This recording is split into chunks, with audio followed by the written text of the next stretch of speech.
Lefty, is this is this on live on the YouTube?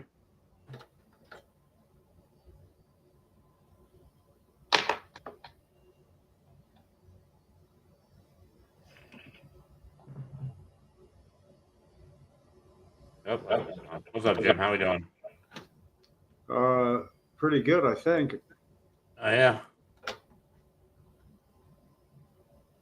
Say something so I can see if my microphone's working, my headphones. Hello.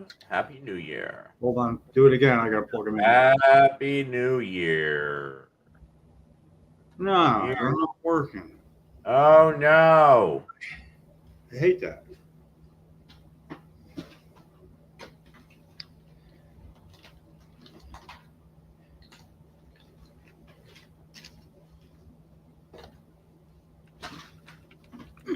What, the headphones only last like 7 or 8 months? What the hell?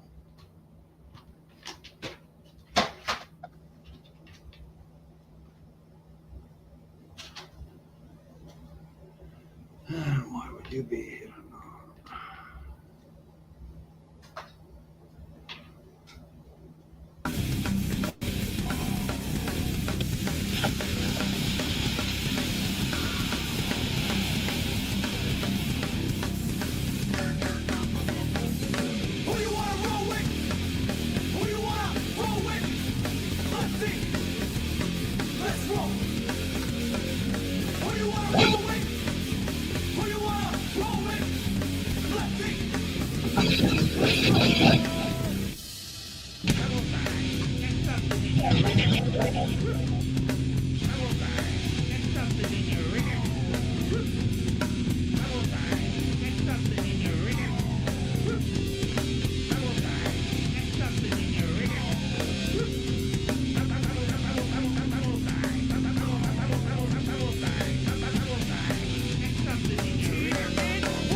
There we go.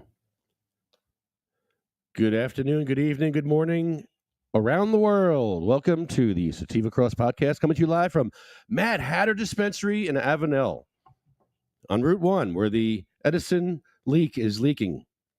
All down Route 1. We could see it down here. Good job, Mayor Joshi. I think Mayor Penis is due for a new name. I like Mayor Penis a lot, but I also like Genital Joshi. How do you think of that? Is that too much?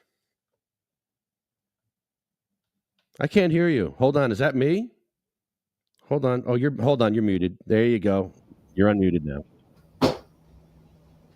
There. Okay. I don't know how that happened. Mayor Sativa, how we doing? Happy New Year to you. Hope you're well. Lefty, are we live on YouTube too? We better be. Okay, good. So I can share this. South Jersey News. What up? What up? South Jersey, how we doing? Wednesday in the house. Hi, Wednesday. Hi, everybody. Long time no see. It's been a rough year. It's definitely hasn't been easy.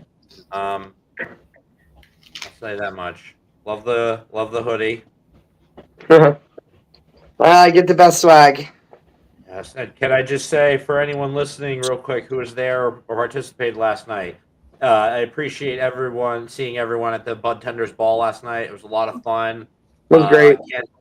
Canademics blew it out of the water from last year. Not to say that they did a bad job by any means last year, but whoa, you guys did a hell of a different, bigger thing this year, and I was blown away. I love seeing everyone in the industry. I love hanging out with everyone. I hope y'all had fun.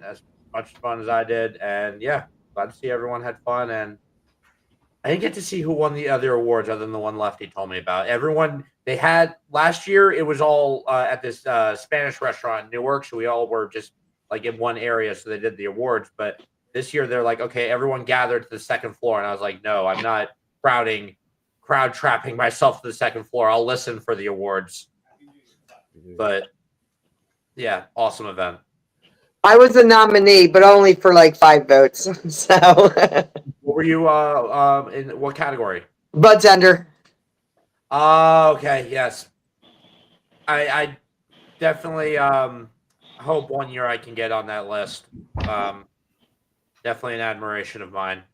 I do love, and I'm excited to get back to bud tending either way. It's a good feel being able to guide people who choose not to research the stuff themselves. So better tell them how to best make the pick of what they're going to put in their body.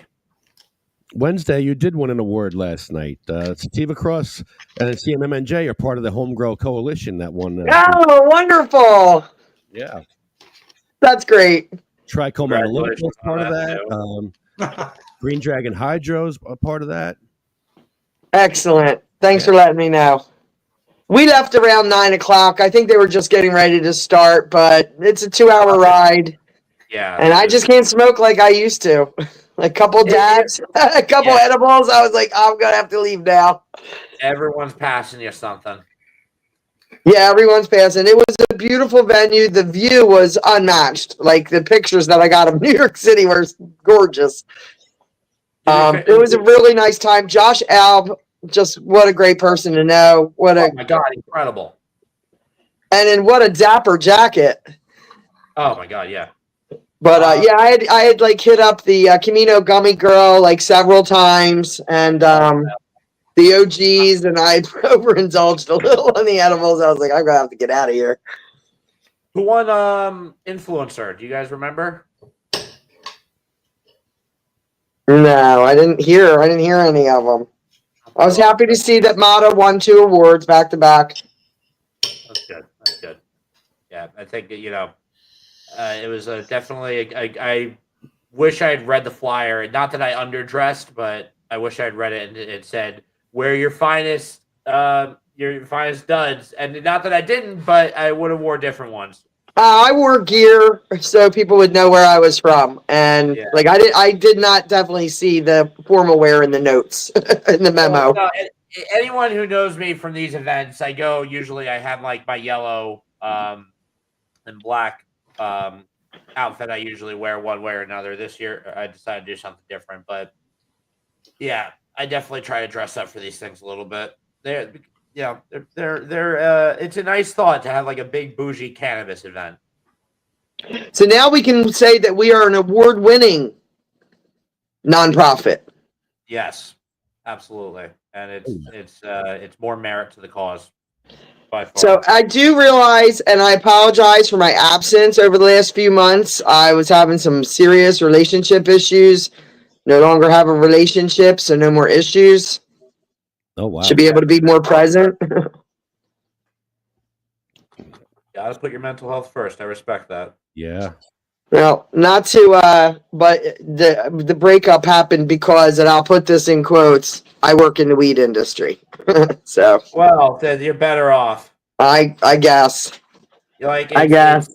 I'll be sad for a minute, but we broke up yesterday, and I hightailed it to an event I probably would not have attended had we not broke up. So. It worked out for you. It's going to work out great. Exactly. And I did have a really nice time. I even got my first flirt in. And it's like there's plenty of people who work in the cannabis industry who don't smoke, and that's fine. If you don't smoke, don't smoke. But it's like I said when Lefty revealed to me that Elton John had a piece of a hot take on cannabis recently. It's like I said when Miley Cyrus said similar thing. Just because you're easily gatewayed by substances, or whatever your issue is with cannabis, that's your issue. Don't make it all of our issue, and don't make us seem like we're as susceptible to the same gateway or whatever problem you had with cannabis. That just makes it not their fault. And, it makes it more cannabis's fault. It's sort of a crutch if you can't get all the way to understand, The and root of the problem. it's also no real cause and effect offered. It's I guess, like I like to say, I drank milk before I drank beer. Doesn't mean I drank beer because I started with milk. Exactly. It's just it's literally that kind of conversational piece of. Yeah, I thought we were done with that, though. No, and I don't think. No, I don't mean we, but the DARE program, that was a central core tenet of their program, and then very quietly, I noticed several years ago, they stopped talking about that. How much you want to bet there was a quiet legal action by the cannabis community saying, hey, so now that we're relevant, what you're doing is basically spreading false information. We could sue you for that. I think they just felt the train coming when they were losing their grip on their doorway into the public school systems, God, I hated those assemblies. I don't know if it had anything much to do with my friend Dr. Steve Fenichel in Ocean City. He got the DARE program out of Ocean City School like 15 years ago. Kind of based on that it was just peddling falsehoods. And like I always said, if that was the case, what's really susceptible to happen, especially in young adults or not quite yet adults, that if they buy into the gateway theory and they resist everything except for one night, maybe they're having a couple of beers and somebody they take a couple of puffs, and then they wake up in the morning and go, I smoke marijuana. Now I'm going to go on to cocaine. I know it. That's what I've been taught. So somebody offers them cocaine, and then they go, what the hell? I mean, that's the road I'm on already. I messed up when I was drinking. I smoked pot, so I might as well just take a taste of this, It's like, it was, I think, in fact, worse than it was counterproductive. The thing I always hated, it was like at that age, I wasn't able to comprehend that whole kind of concept of the DARE program. But I will say that the thing I hated any of those programs where they'd come in and exude fake happiness and fake positivity of like, hey, you don't have to do this and that to have fun. Like, no, I can see through you immediately. It's all fake. It's all, you're lying to me on some level or another. Yeah, well. Soon enough, there'll be a we were right and you were wrong tour. I mean, I'm not opposed to taking a victory lap and forcing one on somebody now and then. I really must follow through with that. Kind of set an example that knowing that Dr. George D. Fernando, former head of health, the commissioner of health in New Jersey, when he said it's the position of the Department of Health that cannabis is a dangerous and addictive drug, and there's other things available that work better in every instance that people say marijuana works. So anyway, with him saying that and then telling me when I pushed him, how is that a position of the Department of Health? Where do I see that? And he goes, no, when the commissioner says it's a position of the department, it becomes the official position of the department. And I find that a little, a little more like a little mini dictatorship of some sort. Therefore it is. Anyway, now he didn't just disappear. He's employed at Princeton as I assume, a professor of sorts. And I know that there are probably students there that would like to know about that a little more.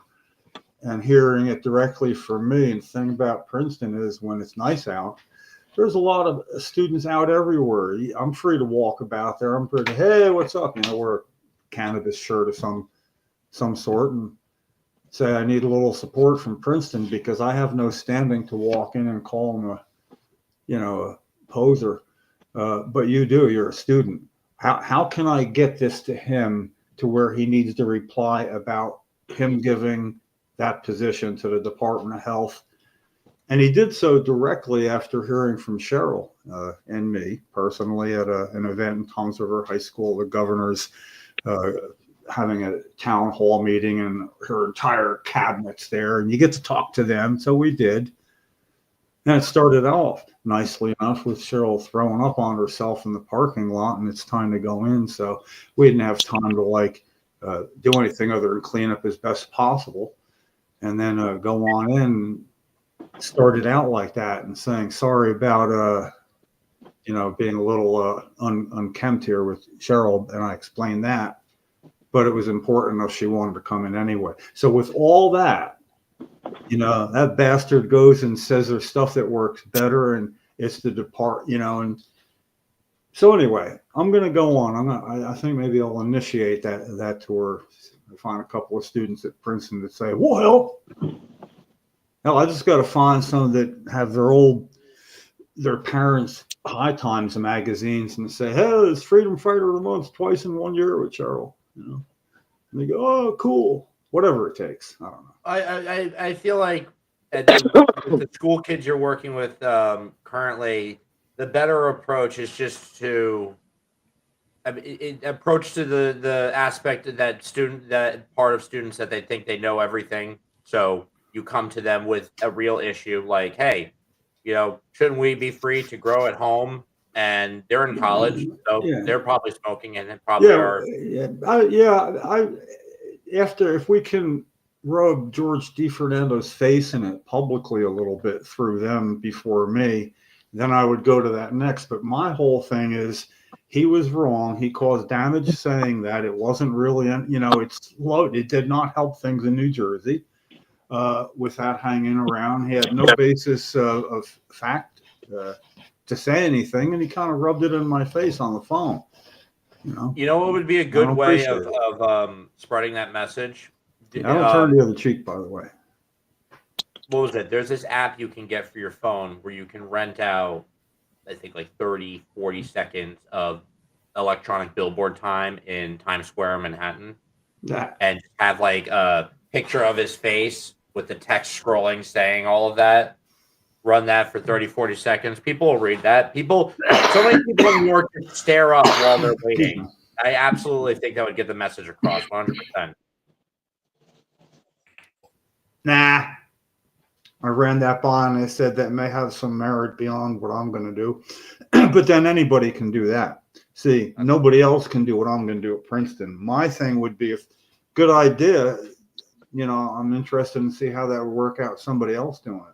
I'll follow you around and film. I'll mic you up and film you for it. No, I mean, there's other things. There's other people that were just trying to slide away from their involvement, and they're still involved with things and kind of keeping that on the down low.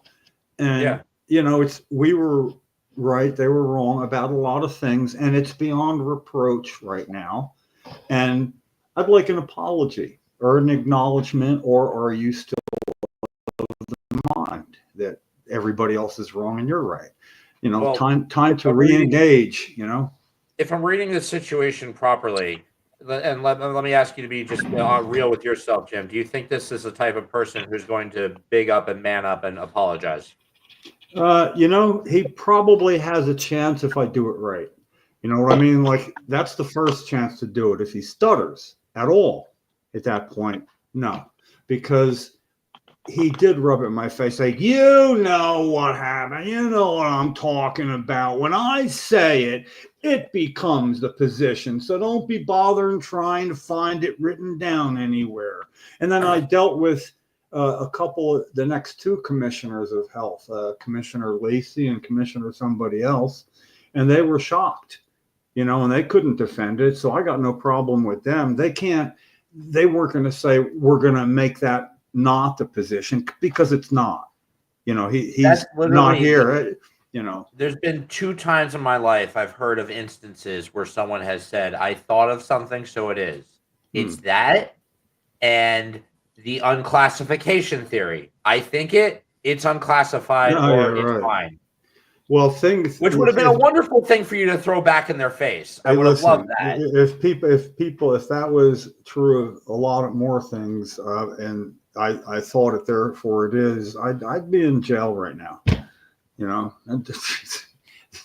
I'm glad that doesn't hold up. You know, actually, though, that did hold up in the war on drugs. For I don't know if you all remember, but for a while, you could be charged with an importation planned crime without the ability to pull it off. Like if you went looking for a pound of cocaine and you had no money, you just sort of wondered if, you know, it's sort of like you don't have, but you could get it's a situational prison time with somebody that couldn't possibly have carried out. It's like calling a penalty on somebody in a football for interfering on a pass that went into the stands. It couldn't have been caught, therefore it's not a penalty. You know, oh man, I don't know. I'm just trying to have a good end of the year, though. You know, that's good. Yeah, you ended on a positive note. Yeah. Well, because there are so many right now that are ending it on not so much of a positive note. Yeah. Well, I know that. Well, you know, I've been getting away from social media and things for it because I'm not getting enough stuff I'm supposed to get done, and it's the same freaking computer. So sometimes I like stray. But what were we talking about? I don't know. I limit the news to when I'm eating like breakfast, lunch, dinner, or certain other like off time. I don't even try to hide that anymore. I don't give a shit. You know, it's not like, the pot. I'm old man. You know? Well, on the crapper's good too. That too.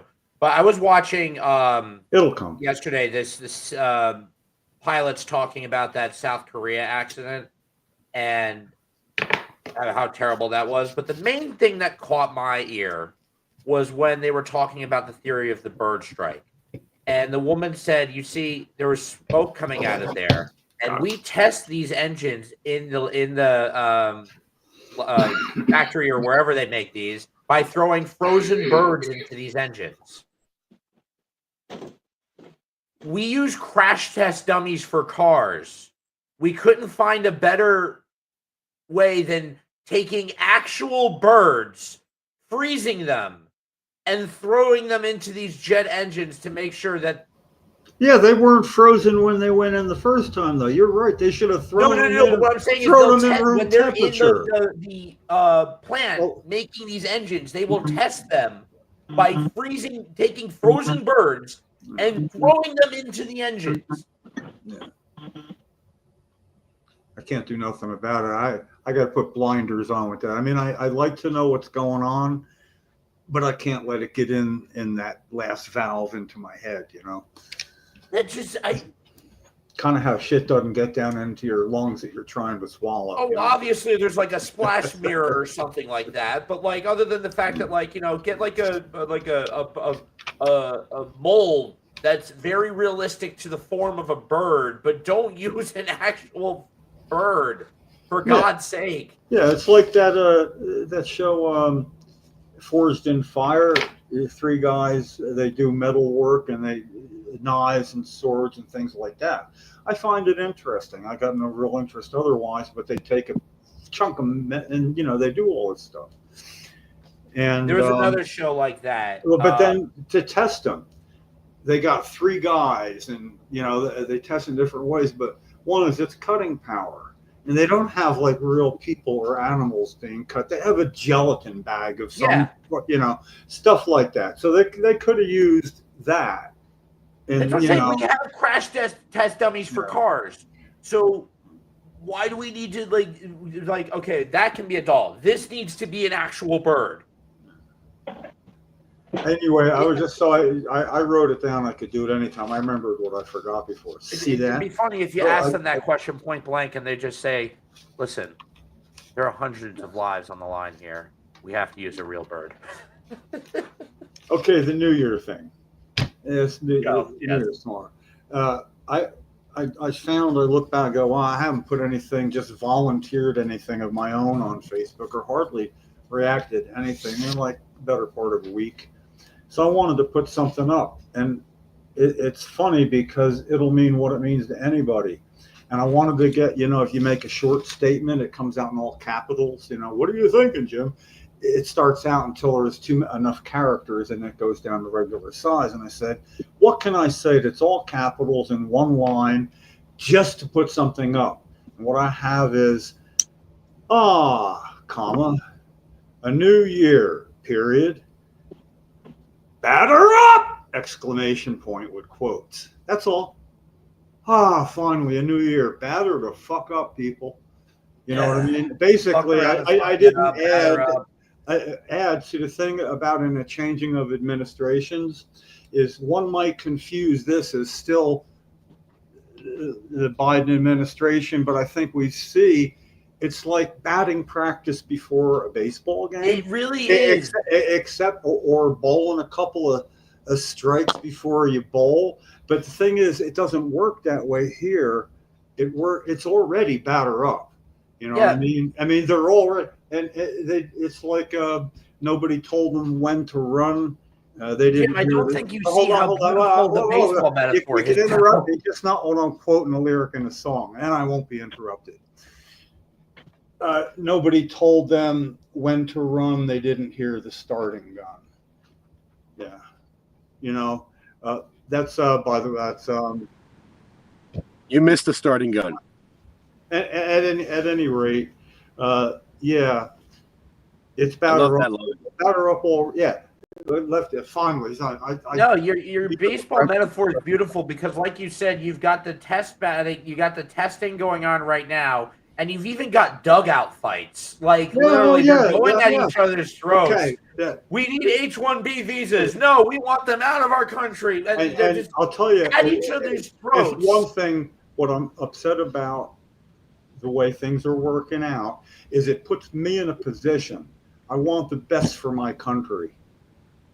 On the other hand, if the best doesn't happen, I'm going to enjoy rubbing that in faces if I feel like it.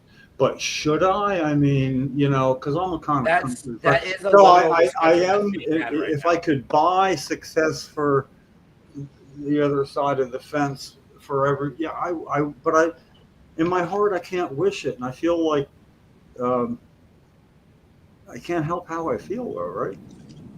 I could lie about it. Truth. Leroy, truth in the house. Hey, hello there, everyone. What's up, Leroy? How are you, sir? Happy New Year. I'm doing awesome. Active on Facebook today, exposing the anal insanity of Mayor Sam Joshi continuously. So. Genital Joshi. Genital Joshi. And what was your name? Mayor Penis. Mayor Penis or Genital Joshi, as he's otherwise known as. General Josie, GG. It's so GJ. Actually hard to keep up with and keep track. If I was just explaining, Leroy Truth before you got on here, I've been away from social media. I mean, I'm just trying to get my head straight on other things, and because things I'm not getting done. But the last time I saw you there, it was hilarious in a good way. About a week ago was just that whole. I guess it was when they still had a quorum. They were taking a break, and you had the stage, and they didn't quite know how to figure that out. It was good entertainment. I mean, beyond everything else, it had. If I wasn't from here, if I came across that.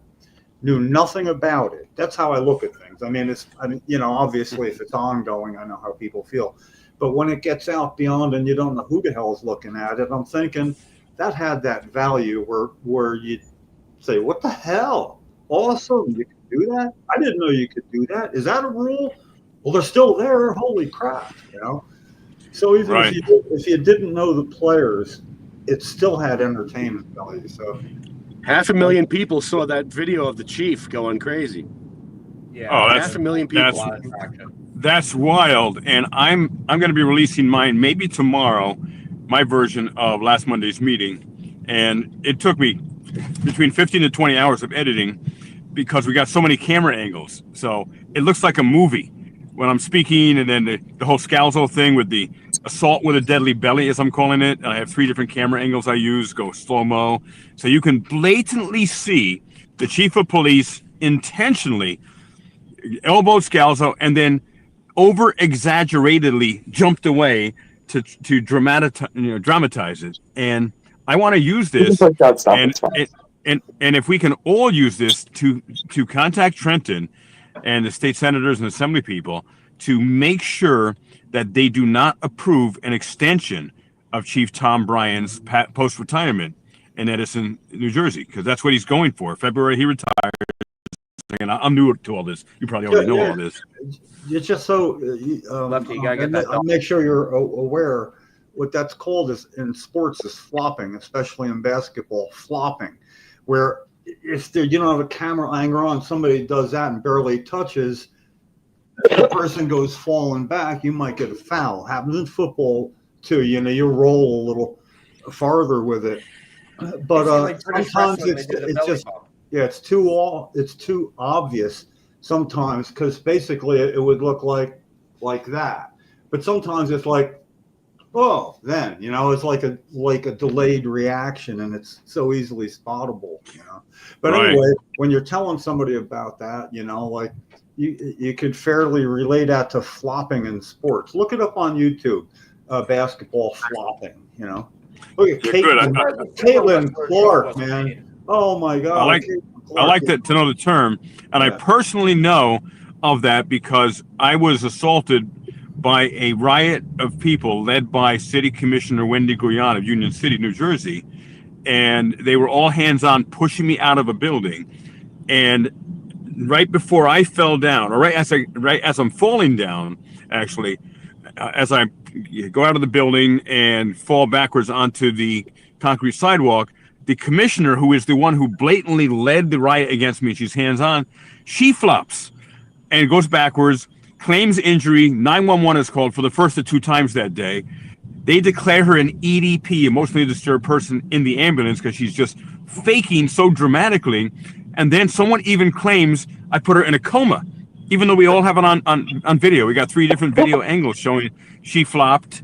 I didn't assault her, though I have a criminal charge against me for assault that she put against me. I got 7 criminal charges, and one of those is her unlawful lying on a police report, and I want to crucify her in court, which is this January 31st. So go get her. That is egregious. Again, that's yep. I don't know. And you're all I think that you're all invited, by the way. It's January 31st in Newark Municipal Court, 9:00. You're all invited. We're gonna have a big party. Long Island Audit. Sean, my friend, may be there. Many others. So.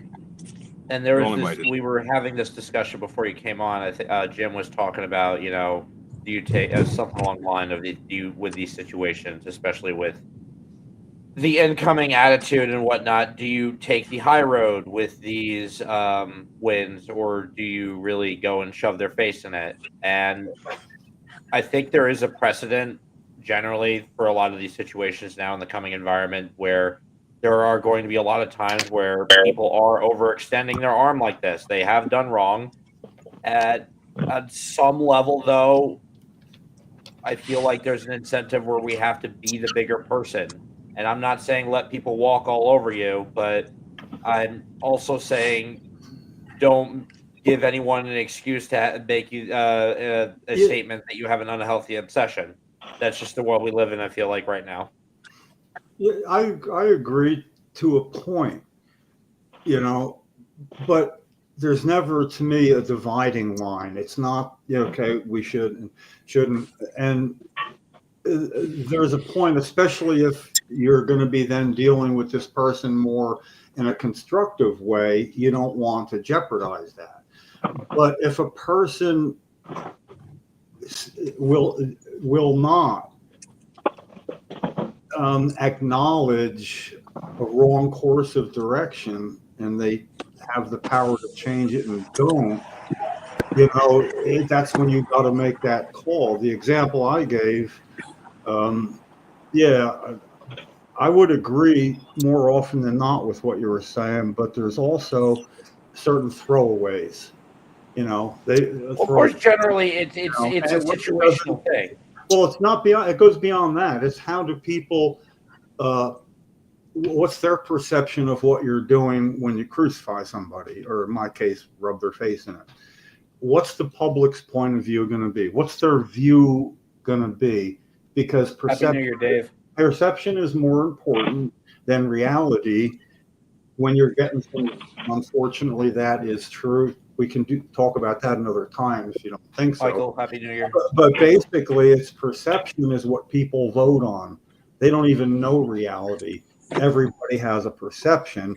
Very few people, their perception might be reality, and it's not their fault, So what I'm saying is, when I know that it's going to look bad, I mean, in other words, if somebody's got this shrunken, I feel bad posture, I'm not going to be having this kind of posture with them. You see what I'm saying?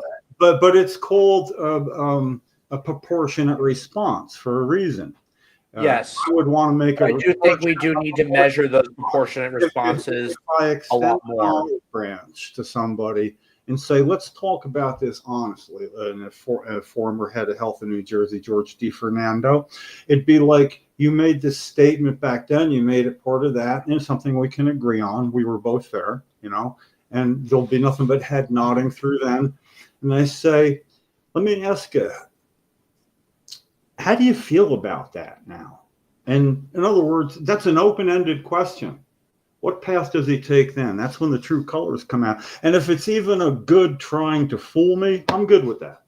You know what I mean? Yeah, but if a person goes the wrong way at that point, I'm not a turned cheek. Then when I know, it would be like, especially if it had something to do with Cheryl. And I talk about that, and people know that. And the original question, the olive branch, includes that. And then what it did to her, and how it reacted. And now, of course, it's later. She's been dead for two decades. I use the word dead, not passed away, because I'm creating that perception. I want people to understand. No, I didn't overreact. I was put through a situation by him, and if he can't acknowledge that, if he can't acknowledge that it caused suffering, and it did. No, and of course, I don't mean to. But it's just like, no, I wasn't responsible for that. I wouldn't respond. He does that. And guess what? Skippy ain't gonna turn the cheek at all right then. I got to live with myself, And actually, to that point, what I want to do is I'd like to go to things like I'd like to go to the council meetings or whatever. But my problem is I made a deathbed promise to Cheryl saying, I'm too tired to do this crap anymore. And she said, but you have to. And I said, she explained why, and she was right. And I said, a deathbed promise for this before she died was, if something comes up, I'll ask myself, what would Cheryl want to take part? And if she would, I promised her, I'll do the best I can without you. I'm not doing the best I can right now. I'm not getting shit done for home grow that I should be getting shit done for. So my problem is if I go out for anything else outside this house to do something and spend my time doing anything else while I'm not doing that, I'm deliberately not keeping my promise. I got a promise to keep, and that includes I can't do shit all else except home grow for patients. I talk about it all. I'm not talking about that. When it comes time for me spending my time doing something, it's going to be about that before anything else. I mean, it doesn't mean all that all the time. It's just what I said. Would she take part? Yeah. So with this whole stalemate for getting the bill heard, yeah, we would have heard from her by now, and it would have been something. So I got a plan, and thing is, I have a lot of experience, and what I do know is, for what I'm talking about now, that I have to have, I hate the phrase all my ducks in a row, but it's more like when somebody says, why'd Jim do that? I need the perfect lead up to it. And it's going to take another couple of months for me to do that before I can go where I need to go if we haven't got there by then. you know, and Lefty already knows what it is. March 9th, by the way, will be the anniversary of legitimate, good patient home grow bills being submitted and not being allowed to be heard in committee. It'll be 4 years, March 9th. All freaking bets are off on that day. If I can't get what front door, in what I'm supposed to be doing, how I'm supposed to be doing it. But if I can't get it done by then.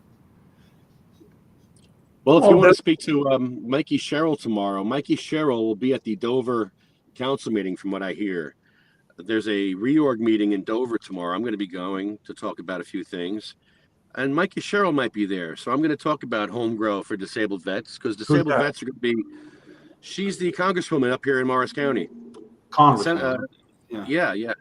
Yeah, but that's federal, and again, that's not my point. That doesn't have anything to do with me. Well, she's a vet, and when I talk about disabled vets have to go to jail for 5 years for growing their cannabis for their PTSD, maybe she'll listen, because I'm going to be talking about when you do without a comma or even taking a breath, make sure it's about the 4th anniversary of these bills being held up by one person without being heard. And it's a non-voting hearing by the Senate president, who, of course, could simply don't schedule a vote. So he's not trying to keep it from passing. He's trying to keep it from being heard. And then saying senators aren't really pushing for this to happen. There's no will in the Senate to pass this bill. Whoa, we're not talking about passing the bill. We're not talking about getting it out of committee. We're talking about having an informational hearing in which senators can get the information they need to have a, by definition, well-founded opinion. So when you guys file a lawsuit based on the fact that these haven't gotten the attention they constitutionally deserve? I'm sorry, I missed the beginning of that. I got obviously had bad headphones. I mean, these have been these bills have been sitting for years. Yeah, with attention not being brought to them. I imagine there's some constitutional attention not being brought. I don't know what you mean by that. The bill about now attention not being brought, attention not being received. Yes, it's because they're not putting it up for a vote. Yeah, but it's not being brought by the people. Say the co-sponsors, Democrats and Republicans, co-sponsored this bill. Exactly. So what I'm saying is, because they're doing that for an unlawful reason, couldn't you file a lawsuit? You got to let me finish, man. You really do. That was awkward. See, first of all, I'll forget sometimes, especially when I'm smoking. So that just like pushed it out of my head. And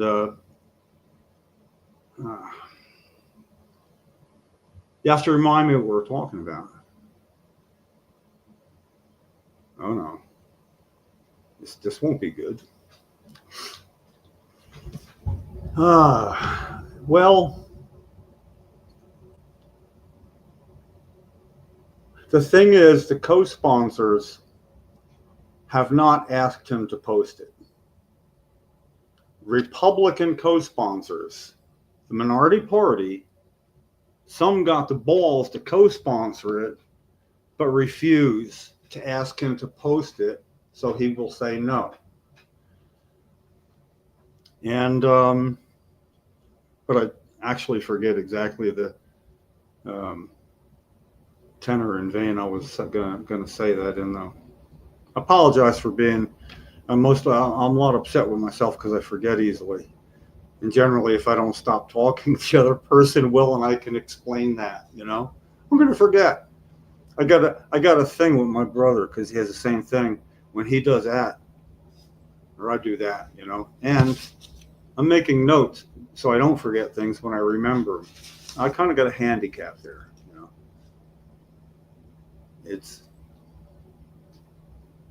that doesn't mean don't speak at all either. That's just, you're muted.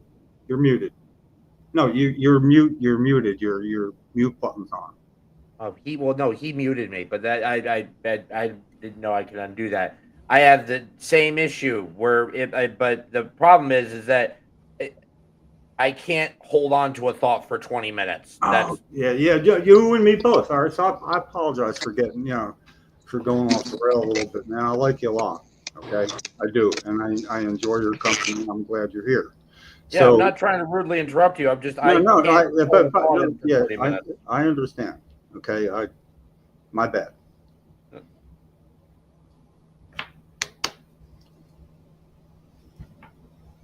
Hey, So again, who has the best train of if thought here? We are amongst a bunch of people that lose their mind beyond you and me.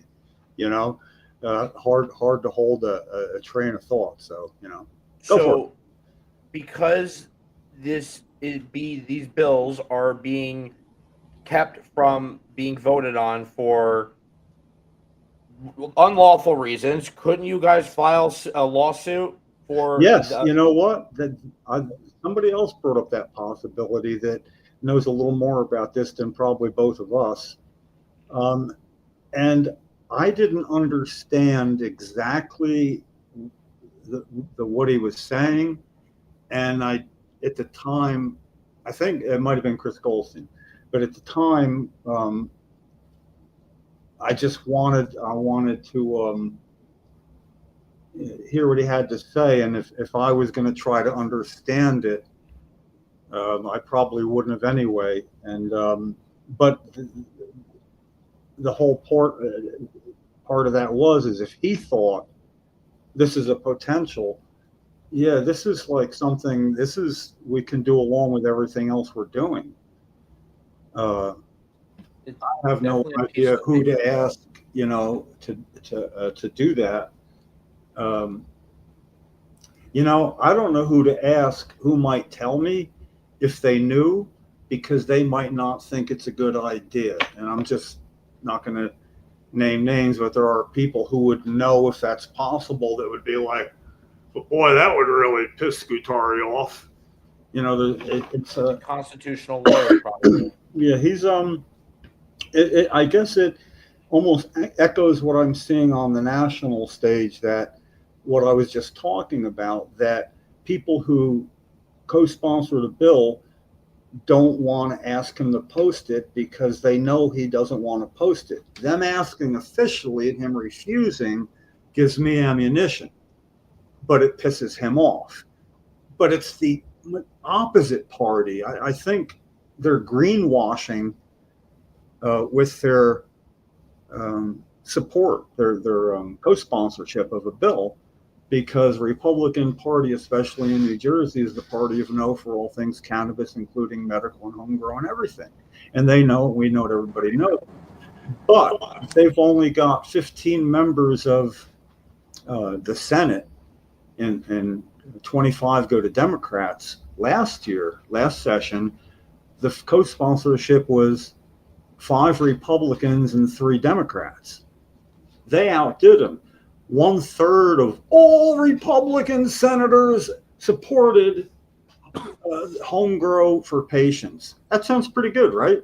Like, it's called greenwashing because they don't stick up for their co-sponsorship thing. If they really did want that, and somebody who's a constituent asks them, would you please ask your Senate president? See, the minority party is supposed to be a check and balance on a majority party. That's how it works. It's up to the minority party to hold their Senate president from the majority party responsible for things like this, or question it, or say, why are you doing it, and let's make it. But they're not, because greenwashing, and everybody on Democratic side doesn't want to piss them off, because guess who gives you your committee seats? Every session, it's up to the Senate president to approve all committee assignments, meaning he, the power. And it's just hard to be up against that, And I think that for a while, the cannabis community has had to tackle these issues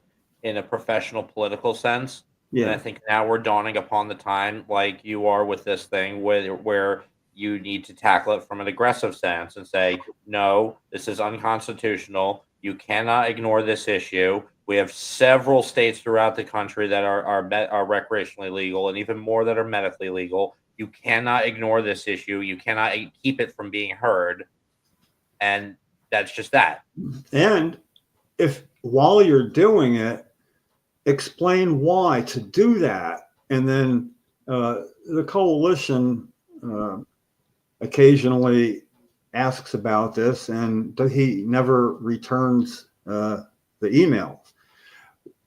Nobody wants to push too hard at the coalition because we need him to get things done. While I agree with that, I operate outside the coalition.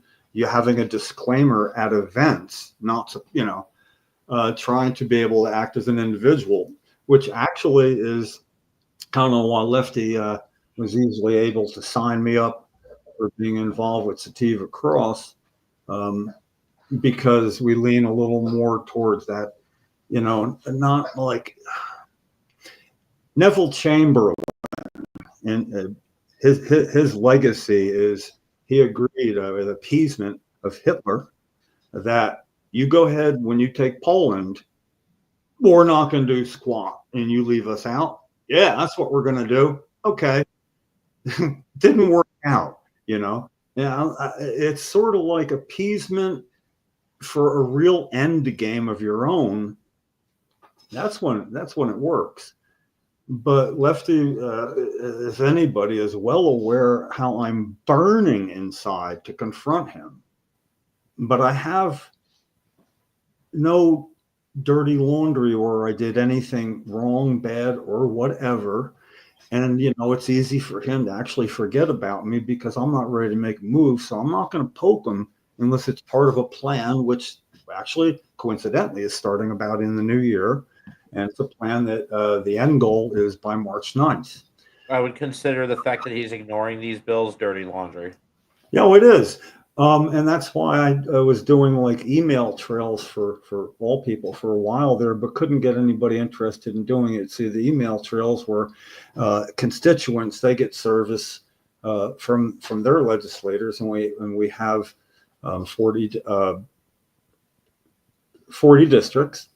So 40 district senators, if we operated in unison for a specific goal and had pretty much the same requests from constituents to their legislators, we could have more control over getting questions answered and having people to, and actually we're doing this. We've got a couple of co-sponsors. This is not a new plan. So anyway, at least for this time around, we have about 8 or 10 people that have will take part within their own district, and we have 4 co-sponsors who have constituents that ask them questions, not me. Basically, they ask what I ask them to ask, and they add a paragraph of their own. So there's a common thread. Right. That if these guys get together ever and they go, wait a second, that's the exact same thing a constituent said to me. Yeah, me too. It would be like, oh, fuck, somebody's organized. In other words, they think they're talking to one constituent, but they're talking to a whole thing. It's a solid way of I think the conversation that really needs to be had more generally about like these kinds of like the town council hall or whatever these like governments are, is we need to get to a practice of more functional government and not networking government or functional politics, not networking politics. Yeah. What I mean by that is that cozying up to these certain figures should not earn you that bill getting looked at or whatever. Yeah, there's a lot of the merit. You're right. A lot of the playing field has to change for getting what we need done. That's a very solid point. But the playing. I don't think it needs to change it to get it done, but not saying it's making it easy. But there's things that the playing field is not in our favor ever. It's just not. We don't have to much. But That's been for a while. it's not like a planar thing. See, the playing field isn't like this. It's more like this. Oh, look, we got high ground here, here, and here. That's where we play. There are places where we have the advantage. I had the advantage the whole time Cheryl's alive and in a wheelchair in front of me. Score one for me.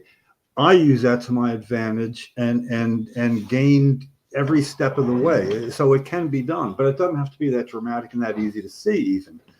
It's the advantage of going through constituents rather than calling somebody when you're a non-constituent. Now, I worked that out 14 years ago. I was called Mailman Jim because I wanted the FDA had approved a study that would use 50 returning combat veterans. This would be in early 2000s, 15 years ago. Combat veterans diagnosed with post-traumatic stress that is nothing else is working. And they were going to be in a test with cannabis, FDA approved, but the DEA would not allow any of the material needed for them to do the study from the only source. And I objected. But how am I going to object? Well, I was in a list of emails, being one or two people from Coalition. So we had the best minds of all the organizations in the country where I could throw stuff out. And then people would reply, it was like a pretty cool thing. But what happened is it made it easy for me to find people in other states that had a strong opinion about what I'm talking about, especially veterans. And I returned 39 letters to Washington myself, hand delivered, because I couldn't walk into an office after all these decades of trying, and every time, are you from our district? And they'd be like, hell no, I'm not even from the same side of the Mississippi, but here's what I'm here for. And it didn't matter who and how I did it. They well, listen, we can barely keep up with our own constituents. I can forward this to your, they shuffle you out. So it was so much fun. Now you'll love this. After a long drive to Washington and smoking quite a bit of pot at Union Station before going over there, and especially if you know Blazing Saddles, the movie is a funny old movie. I'd have it in my shirt pocket. I'd walk in and I'd say, I'm here to talk about, what I'm there to talk about. And say, are you from a constituent? And it'd be like, no, I'm not, but let me whip this out. And I do that. Now I'm Blazing Saddles, that whip. Yeah. Anyway, so I would do that. And the first paragraph of whatever people wrote said, I would like you to have somebody at the office read this letter when Jim Miller hand delivers it to your office. And then I'd say that. I'd read it and I'd go, that's me. Here you go. Now I got a lot of offices to get to. So if you want to tell me get out because I'm a constituent, even though it's a constituent request right here, this is for you. I got copies. You want to tell me no, I'm going to be able to make more of my appointments. So don't waste my time. Are you going to get this to somebody and can I go and mark this down? And I would do things like, let me make a note. Woman with hair tied so tight her eyebrows arch. Okay, there. I'm making notes. I want to remember who I talked to, and I'm like insulting them sarcastically to their face. And somebody would always. Lefty looks like he won a bet, Or he's just in his zone. That's what he looks like when he wins a bet. When he puts the mask on. I lose a bet. It's my bet-winning mask. Okay, what was that about? Come on, man. You can't do that. I should wear this to Dover tomorrow and bring some big dick energy to the little dick energy that's in that room. They have little dick energy on that council. They got a councilman who beats up homeless people. That's little dick energy. And a mayor who calls an African American woman a C, a P, and the N word. Oh, I saw you write that before, and I actually had to think. Aren't there? There's 2 C words, aren't there? I'm just saying. You can't have. It's sort of like I figure there's 5 letters, that are words, and just saying. I mean, I'm guessing. So this mayor says all these things, and Mikey Sherrill is going to be there tomorrow. So I'll make sure that Mikey hears what the mayor said and what the councilman did. Oh, I know you will. Yeah, but the joy he gets. I called the police. Joy he gets out of saying these things. How many times are you going to say penis? Well, no, I can't, because the police department, I spoke to them and I said, is that a P word? Yes, the P department. I spoke to the P department, and they said that they're going to enforce the mayor's. If the mayor throws somebody out of the meeting, that's his prerogative. That's between me and the mayor. If I refuse to leave the room, then it's either defiant trespassing or it's interrupting a council meeting. So those are things that can you give your speech in the mask like Macho Man Randy Savage and just stand up and be like, "Listen up, all you weak, pathetic individuals. I'm here to tell you about Homegrown today." No, they'll throw me out for calling them weak individuals. So I can't even call them any kind of name, because I was kicked out for saying Little Dick Energy. Little Dick Energy. Oh yeah, I mean, I saw that. Yeah. Little Dick Energy right there. If you throw someone out of a council, but at the same time, like if you know me, I'm going to try to play devil's advocate here. Lefty. You yell dick in a town council meeting, they're going to ask you to leave. Lefty, could you start your thing by saying, so as there's no confusion, may I ask you, there's certain words that are going to come up in what I'm about to say. Can we just clear them in the beginning? Okay, bastard, yes or no? No. Little dick, yes or no? Can you test them? And go, but just going through them, when you get to where you would say it, you can just go boop, and right then. No, even better. So you're gonna have a bowl of soup with you before you start your address to them, and you're gonna say to them, "Oh, hold on 1 second. I just got to put down my cock soup." Okay, I put down my cock soup. So now that I put down and if they don't have an issue with you labeling the soup, then you can take up issue with it. And if you don't like it, you can go Norfolk yourself. Hey, Norfolk's not a bad word, right? No, it's not. That's Norfolk yourself. You can stuff it yourself. Play the brand game with them. That's right. That's just... it's dividing lines. See, on my birth certificate, it says Edward Richard Grimes. My name is Dick.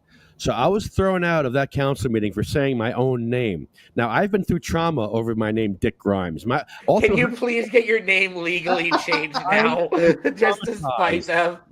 Traumatized. Hey, what the hell is this with somebody jimmying a lot, by the way? I've been made self-conscious about my name. You don't think I get enough of that? My name's Dick.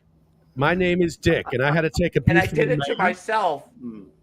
So that's Andy Dick is a dick. He's a piece of shit.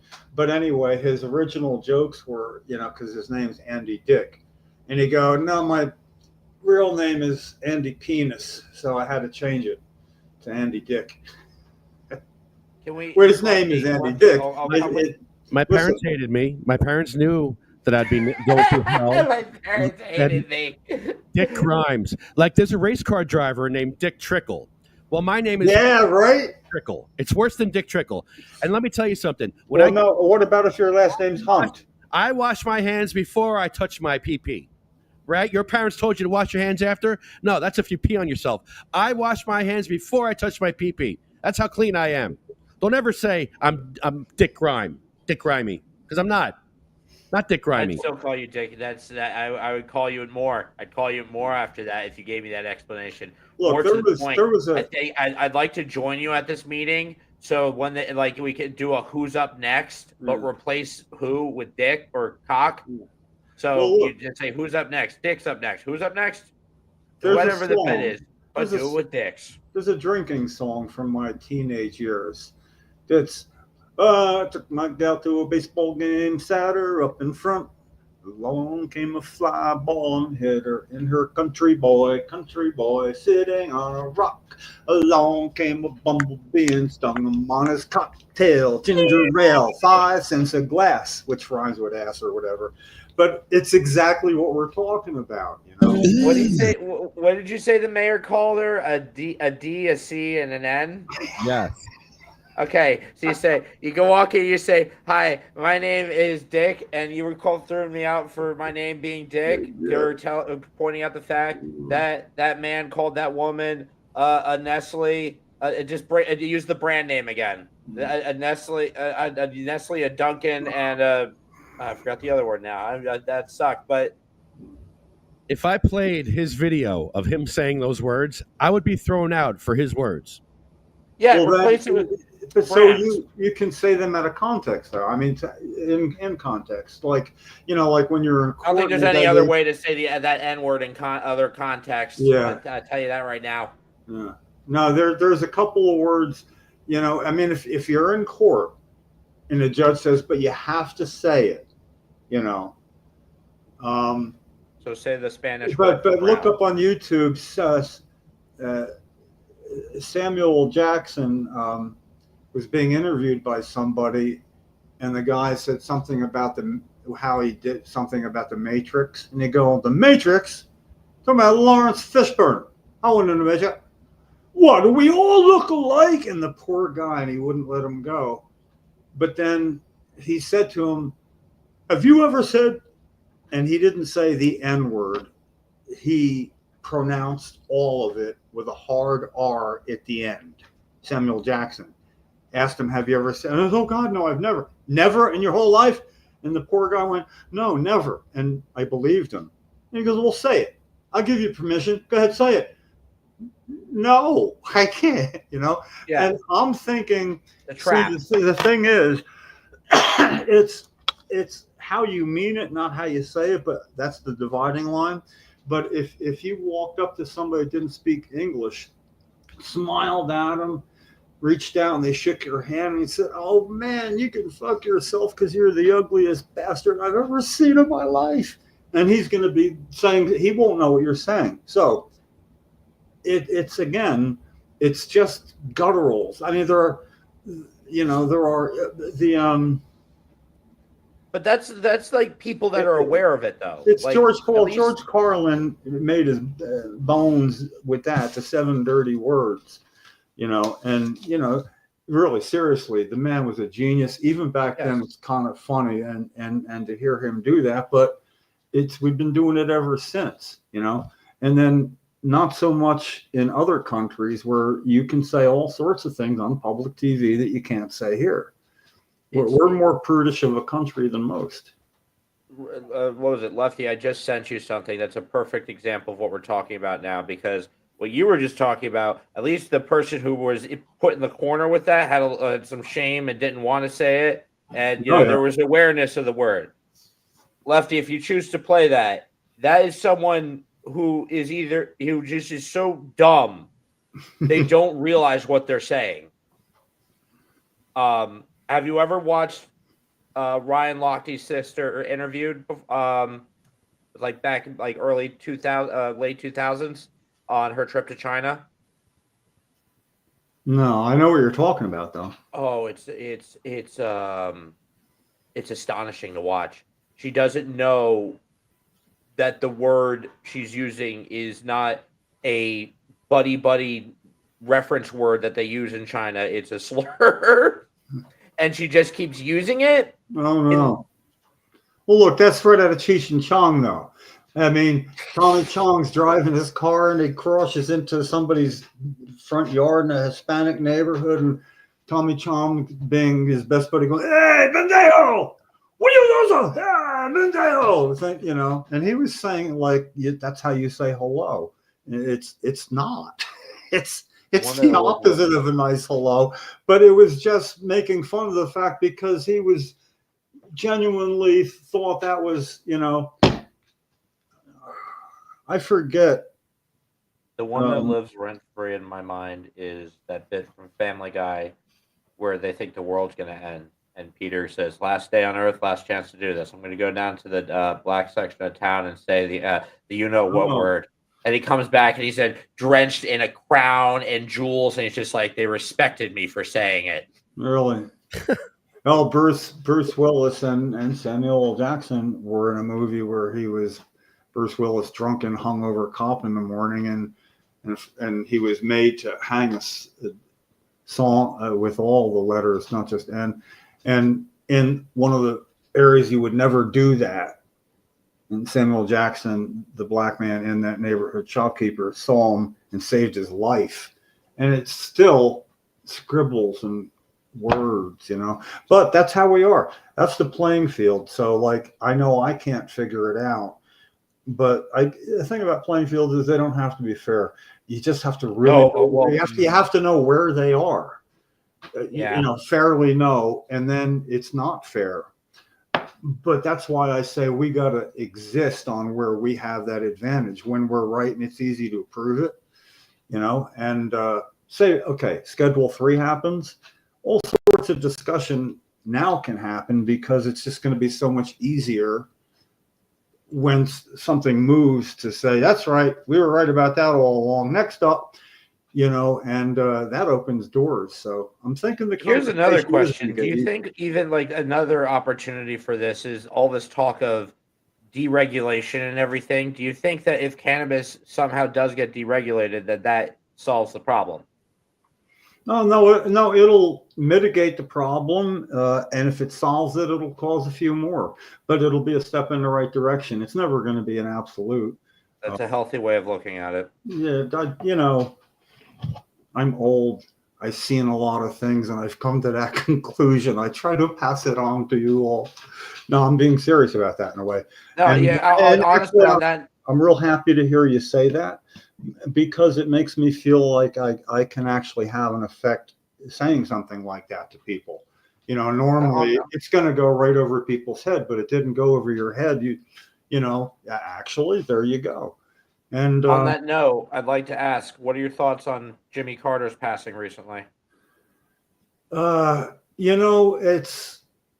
was time. So I think it was well timed for his liking. If he knew, if there was awareness of that, that the flag will be at half staff on Inauguration Day. And he will kind of be there. Thoughts on his legacy? I think he had a really tough situation and a tough time because, of course, I lived through it and watched the peanut farmer go from being governor of Georgia to holy crap. And I think he's a good man. I think there are things he did that had very positive effects. When somebody says he made a mistake opting out of the Olympics that year, it's sort of like, what the fuck, people? He's a president. He's Jimmy Carter. He's going to make wrong decisions. Everybody does. But I'm betting he listened to his advisors when he made his decisions. He didn't use gut hunches to make mistakes. He seemed to weigh things, and I actually I think of him as part of one of the funny stories I've heard Keith Stroup say, the founder of Normal, he's a bit of a pariah to some people because the Bureau of Narcotics head before the DEA was at a party, a normal party, and there's some cocaine going around. And then he was mad at Jimmy Carter, Keith was, he was explaining, because he knew what paraquat was doing and was still allowing paraquat spraying doing in Mexico, which killed marijuana plants. But what do you do with dead marijuana plants? You sell them. where were we getting a lot of marijuana from them? Well, besides Jamaica, there. So it was causing irreversible lung damage in some people. And Keith, just like when he got contacted by somebody, will you say that he wasn't there with the cocaine, the Bureau of Narcotics? And he didn't deny it. He didn't. And that was all it took to not deny it. And then the shit hit the fan, and his legacy changed right then and there. But what happened is, right after that, Willie Nelson was doing a concert, and Willie and Keith's drop were tight. So Willie's like, come on, Keith, listen, why don't you come with us for like a couple weeks? We'll get you back home, and come on down to the concert. So he had a seat in like the second row, and he lit a joint because he's Keith.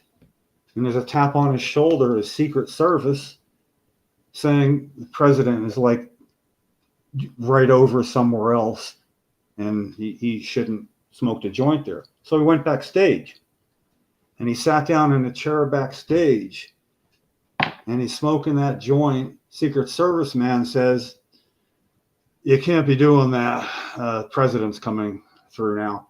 And the way Keith genuinely was saying, I couldn't not get rid of Jimmy Carter. So when I heard Jimmy passed, it was like, I don't know, I'm not that kind of guy. In my heart of hearts, I thought, you know what? Good for you. You did good. I like him. I'm not real into the weeds politically about stuff, There's more that if I think he's a good person making mistakes, I go light. So, but it's good. It's a good question. It's topical. Well said. South Jersey, how we doing? We're just discussing Jimmy Carter. What's up, guys? Going on? Not too much. I just wanted to know if you were going to talk about fucking Dover tonight, but you did a little bit. A little. We'll talk about little Dick. Little Dick. Sounds like it. Yeah. I do plan on trying to come down there tomorrow still, and I do plan on trying to get Christo as well. Awesome. That'll be fun. Little Dickie Give me the Dot. details. We'll try to come down as well. That'd be sweet. The more the merrier. Let's just hope Lefty doesn't get arrested. No, I'm going to change my tactic tomorrow. I'm not trying to get arrested. I already got my tort claim. I already got my lawsuit, so I'm good. I don't need to get arrested. I need to get my point across to these idiots on the Dover Council, the homeless guy, the homeless beater, and the guy who uses the N word, the C word, the P word to describe the previous African American mayor. A real class. And you have to get your name legally changed to Dick. Yeah, and I want to talk about my name being victimized by the mayor for my name, Dick. Do you happen to have their rules for their meeting specifically? Because I know every town has their own rules. Do you happen to have them, or do you know if they're posted online so we can check them out? Because, I mean, for the most part, you have free speech, but sometimes they have a rule or they have a this. You know what I mean? Those 3 minutes are sacred, or 4 minutes, whatever it is there. That's sacred time. There's nothing that you could say that's going to be illegal in those 4 minutes unless you're threatening them or, I guess, threatening them. That's it. So I know in some towns they try to stop you from speaking if you're not on topic of anything on the agenda. Well, are they allowed to? I'm not sure, but no, definitely not. No, I don't think so. Like in committee hearings and stuff like that at the state level, we get used to the fact that there's only going to be 3 minutes, and that if you're off topic, they'll tell you. And then in some cases, they'll say, but I'd like to hear what you have to say. In my case, not the last time I did that, which wasn't even a year ago at the joint health committee meeting, which was the only place I had to ask Health Committee Chairman Herb Conaway about why he took home grow out of the bill and never explained why in 2009. And he was chairing the meeting. See, I went there to say that about him, but in a joint committee meeting, I thought it was a Senate committee meeting and I was going to deal with that. But when he was there, I thought, good, then I'll ask him. And it was, I escorted myself out, I just sent Christo some information about how to request more time at a meeting. So before the meeting, before your time starts, you can actually request for more time. They I can think you should allow or have- deny, but you can do it. I mean, not that you guys already don't, but I think you guys should use this documentation of the video documentation to your advantage.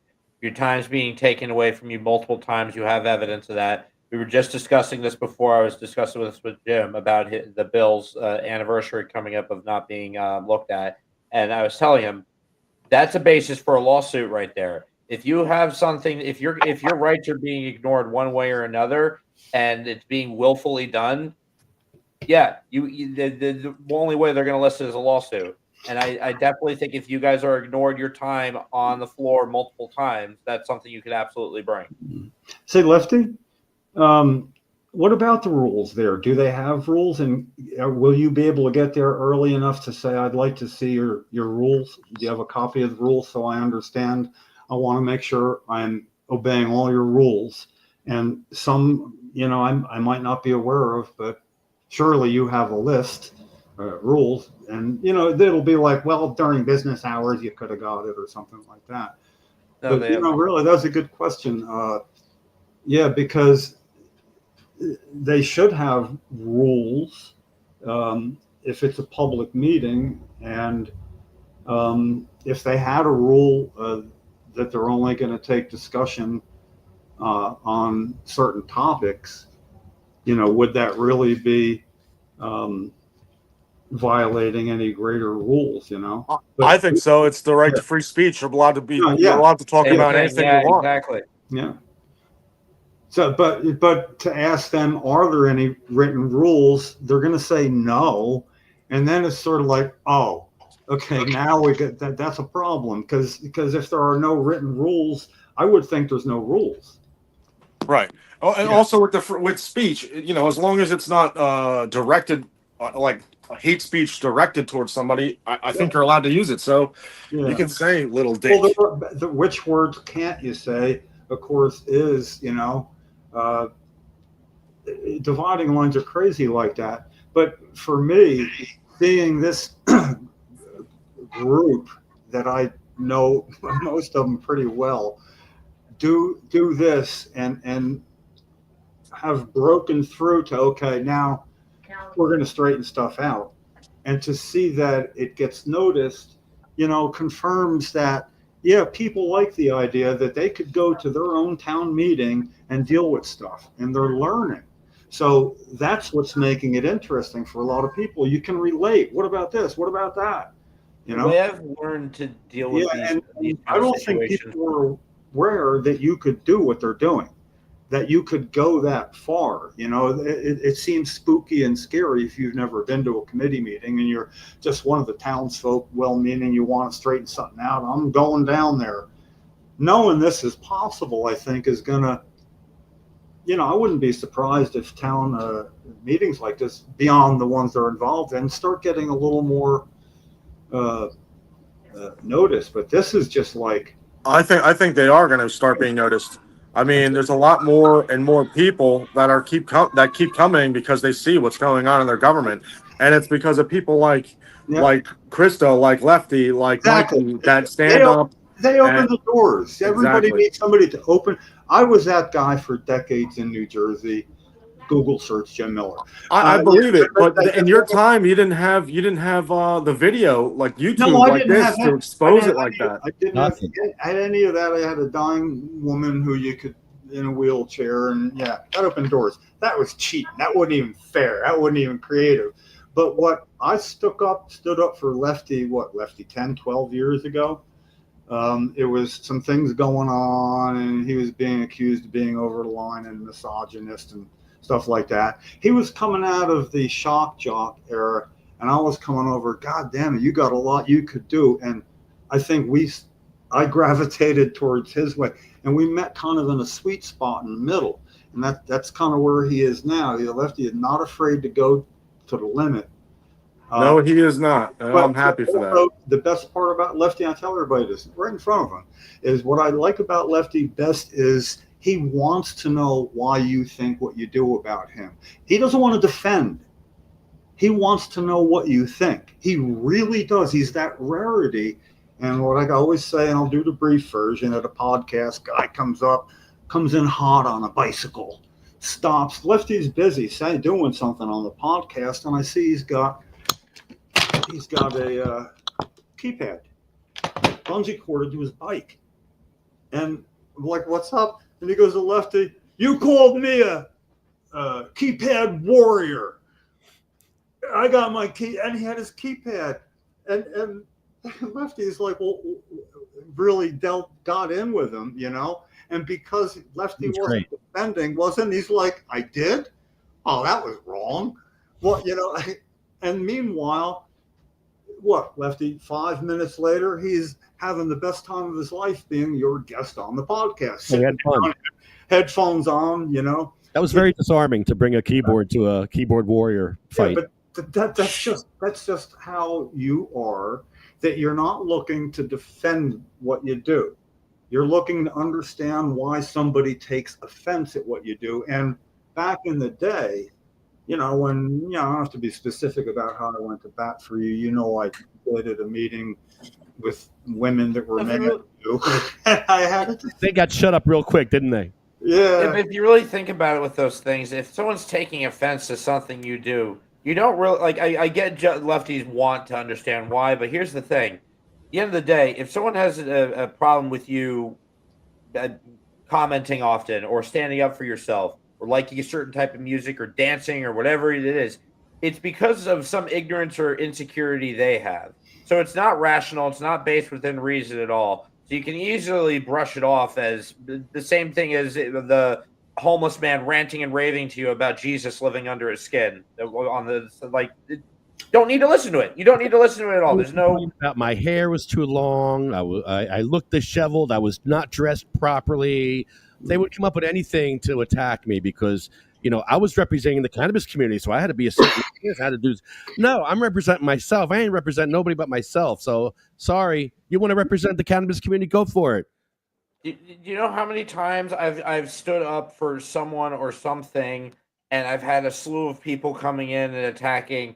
Oh, you're a woman protector. Oh, you're the manager stuck up. No, there's something wrong and screwed up and fucked up going on here. I'm not standing for it. I'm not having it, and I'm not going to let you walk over this person. There's a very similar issue that I dealt with at Air Woodbridge.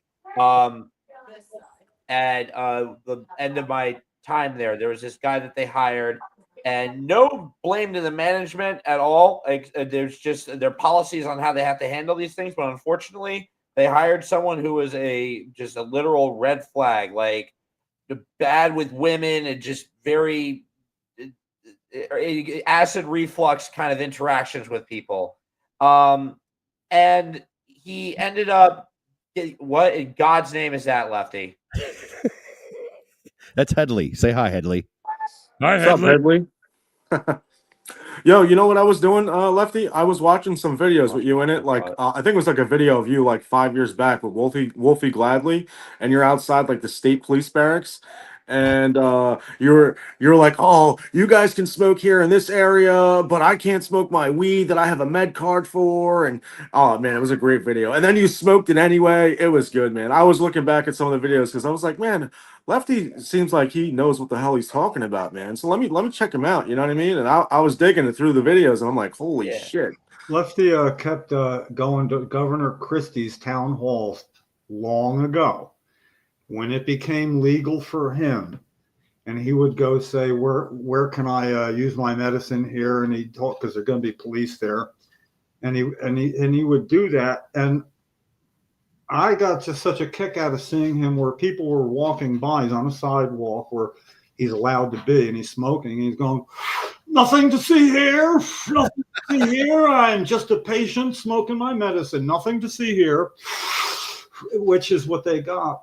But then on the lighter side, one said, listen, we have an ambulance that's going to be here because they're just in case, and with the governor showing up. So just go over there when they get here, and that's where you can do it. We can smoke the ambulance. We went over, and being medicated as Lefty was, and somebody else was there, it went over to where the ambulance was and tried to get in the back door. thinking they were going to hotbox it in the ambulance or something. For real. They weren't being sarcastic. They go, "What are you doing?" "Well, we were told to come over here. This is where I could smoke my medicine. You know, I have a card and all," and the police are like that. And so they stood out there. But, you know, to do that at all the town hall meetings, to do that, you know. Well, I did that for a reason, Jim, because I went and got my cannabis card, okay? And it took me a year to wait for my cannabis card, a year of going to the doctor, Yeah. 4 visits, and it was $400 for a visit. So I spent $1,600 to get my legal cannabis card in New Jersey. Mm. And at that town meeting, me and Chuck Kwiatkowski went up to a cop, and I said, "Hey, we got a joint here. We want to smoke it. Where can we smoke our legal cannabis?" He says, "Nah, pot's not legal. I'm going to arrest you if you pull out a joint." I'm like, "Oh, okay." So then we tactical retreat.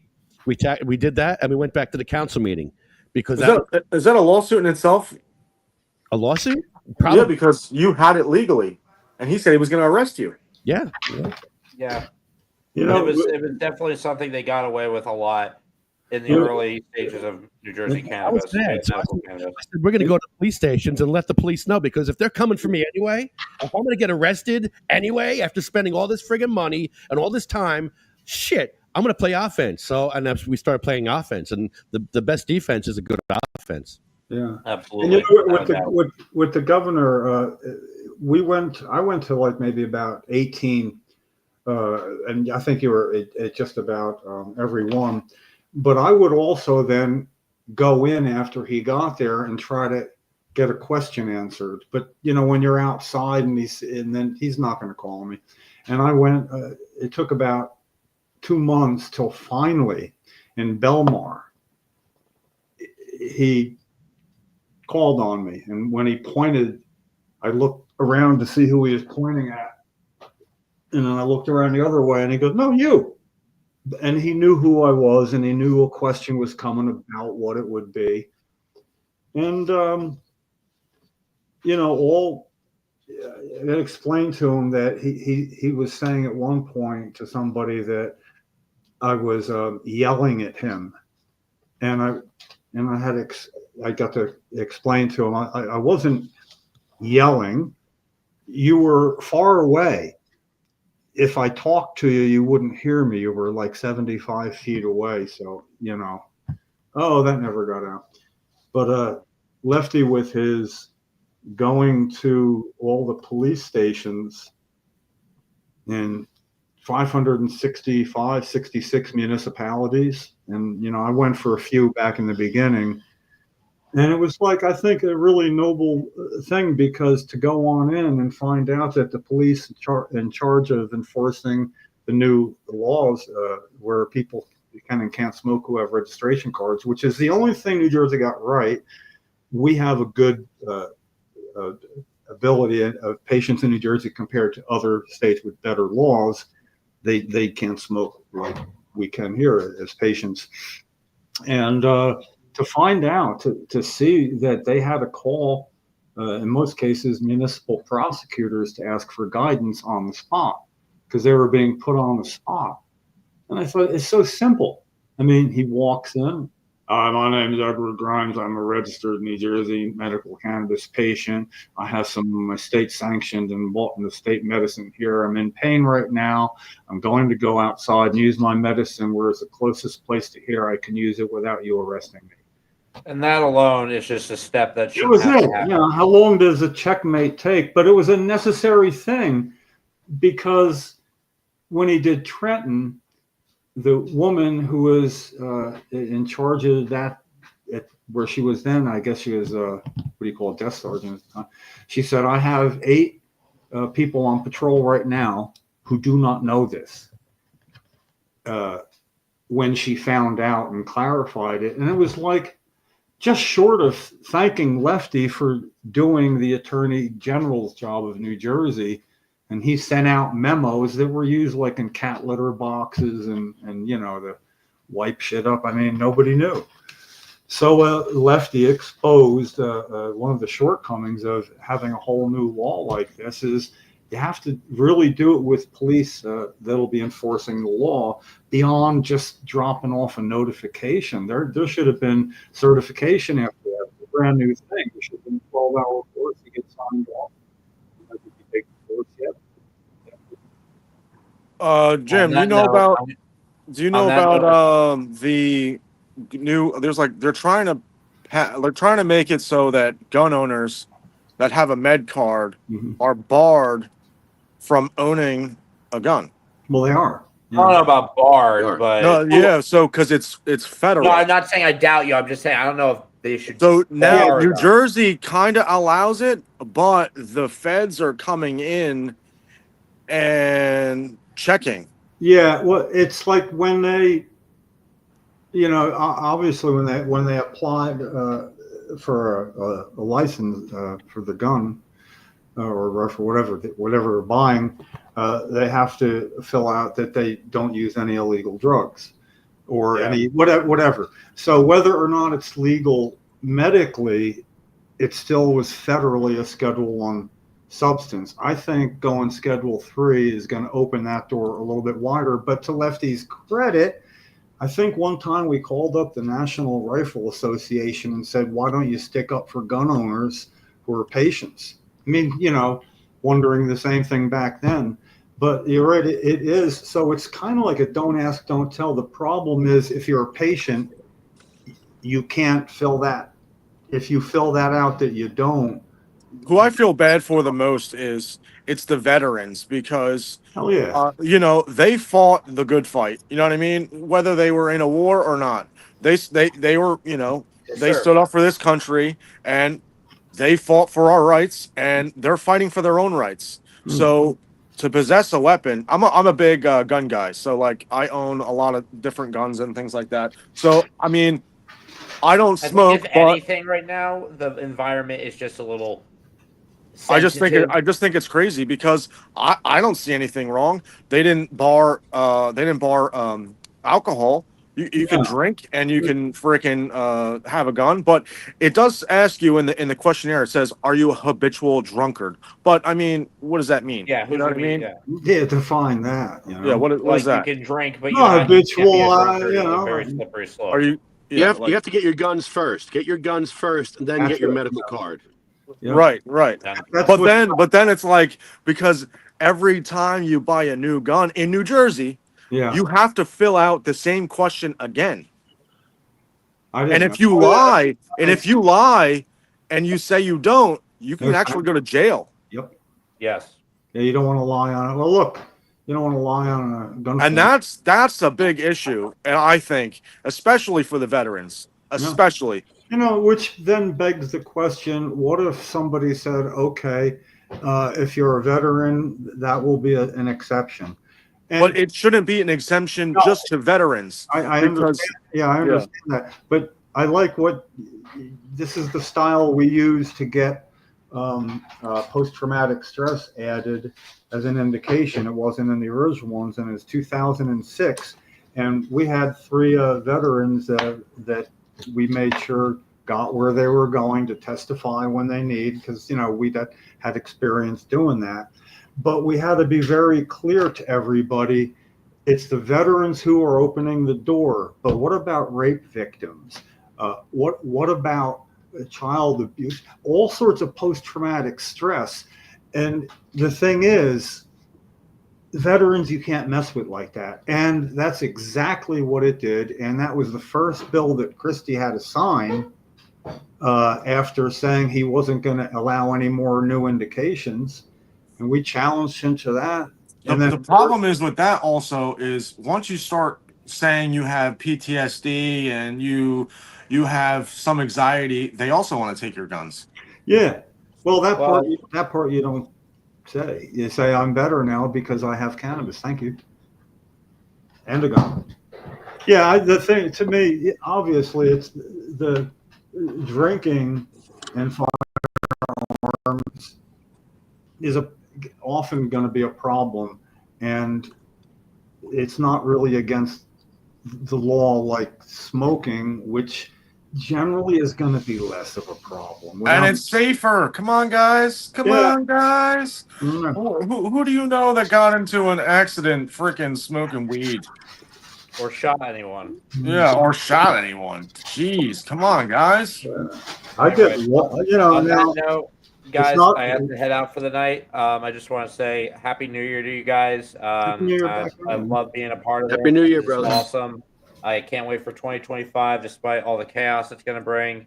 Everyone watching, please have a healthy and happy New Year. Bring it in. Stay with people. Unify.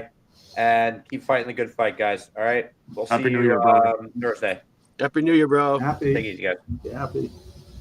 Yeah, well, Right. like I say about the new year, time for talk's getting to be about over. Batter up! Batter up.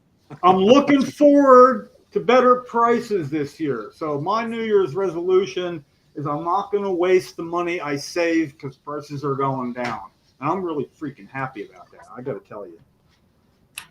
Thank God Trump's in office. Yeah. Well, you know, it's got to happen. It's sort of like, I get bothered about being bothered about stuff. I don't want you to understand that. That bothers me more than the initial. Yep.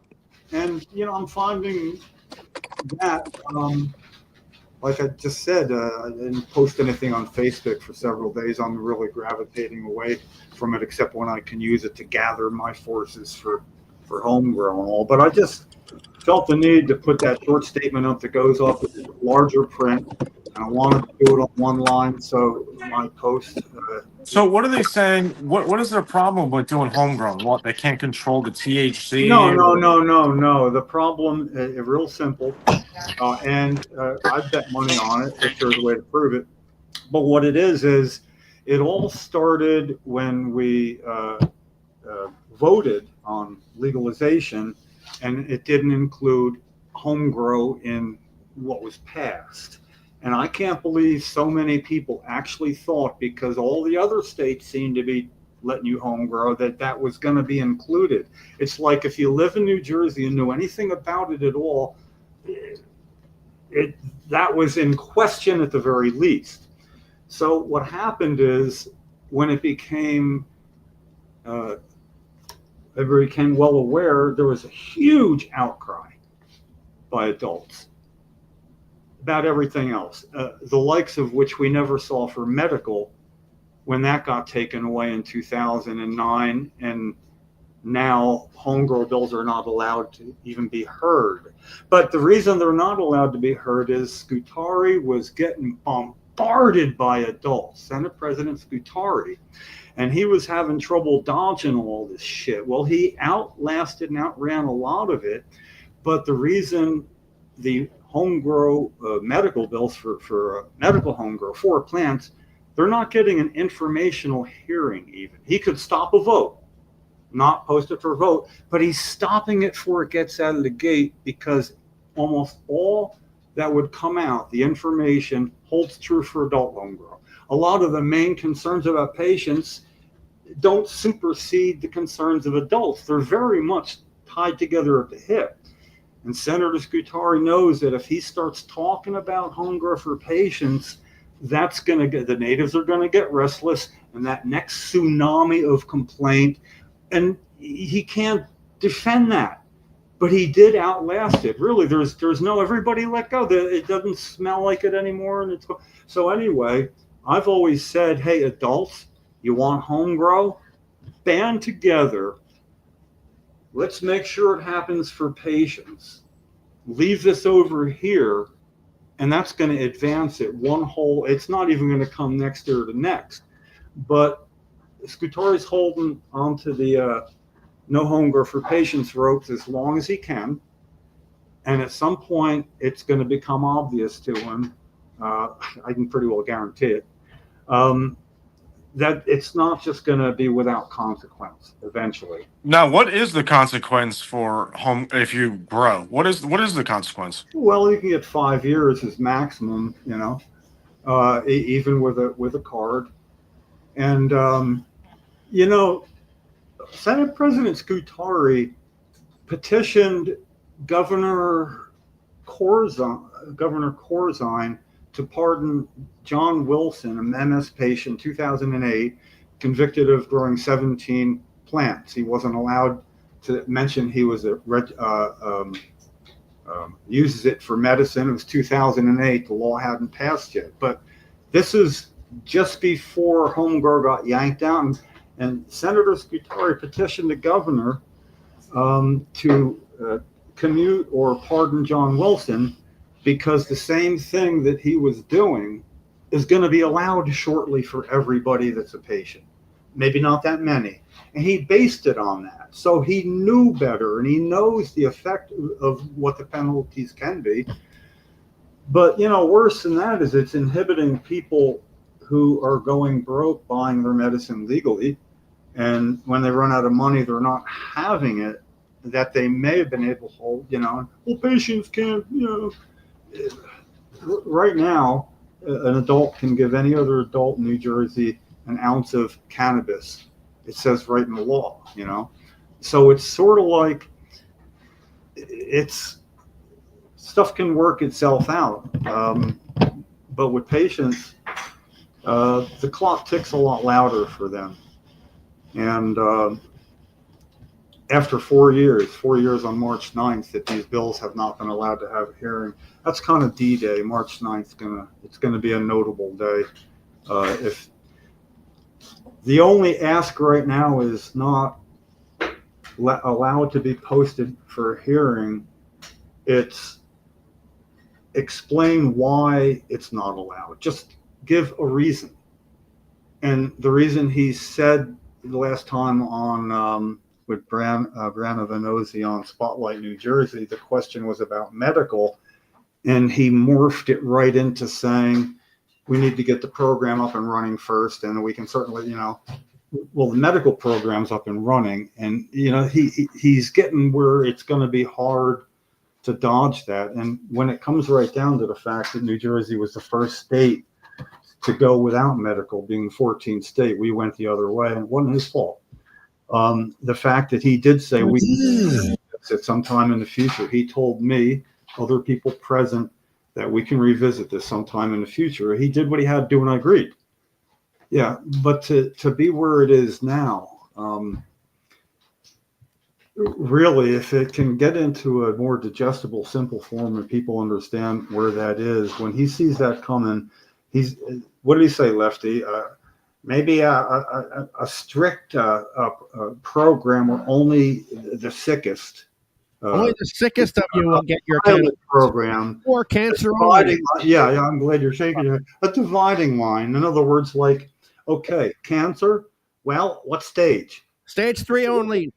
Okay, well, come back when you're at a stage 2 and can.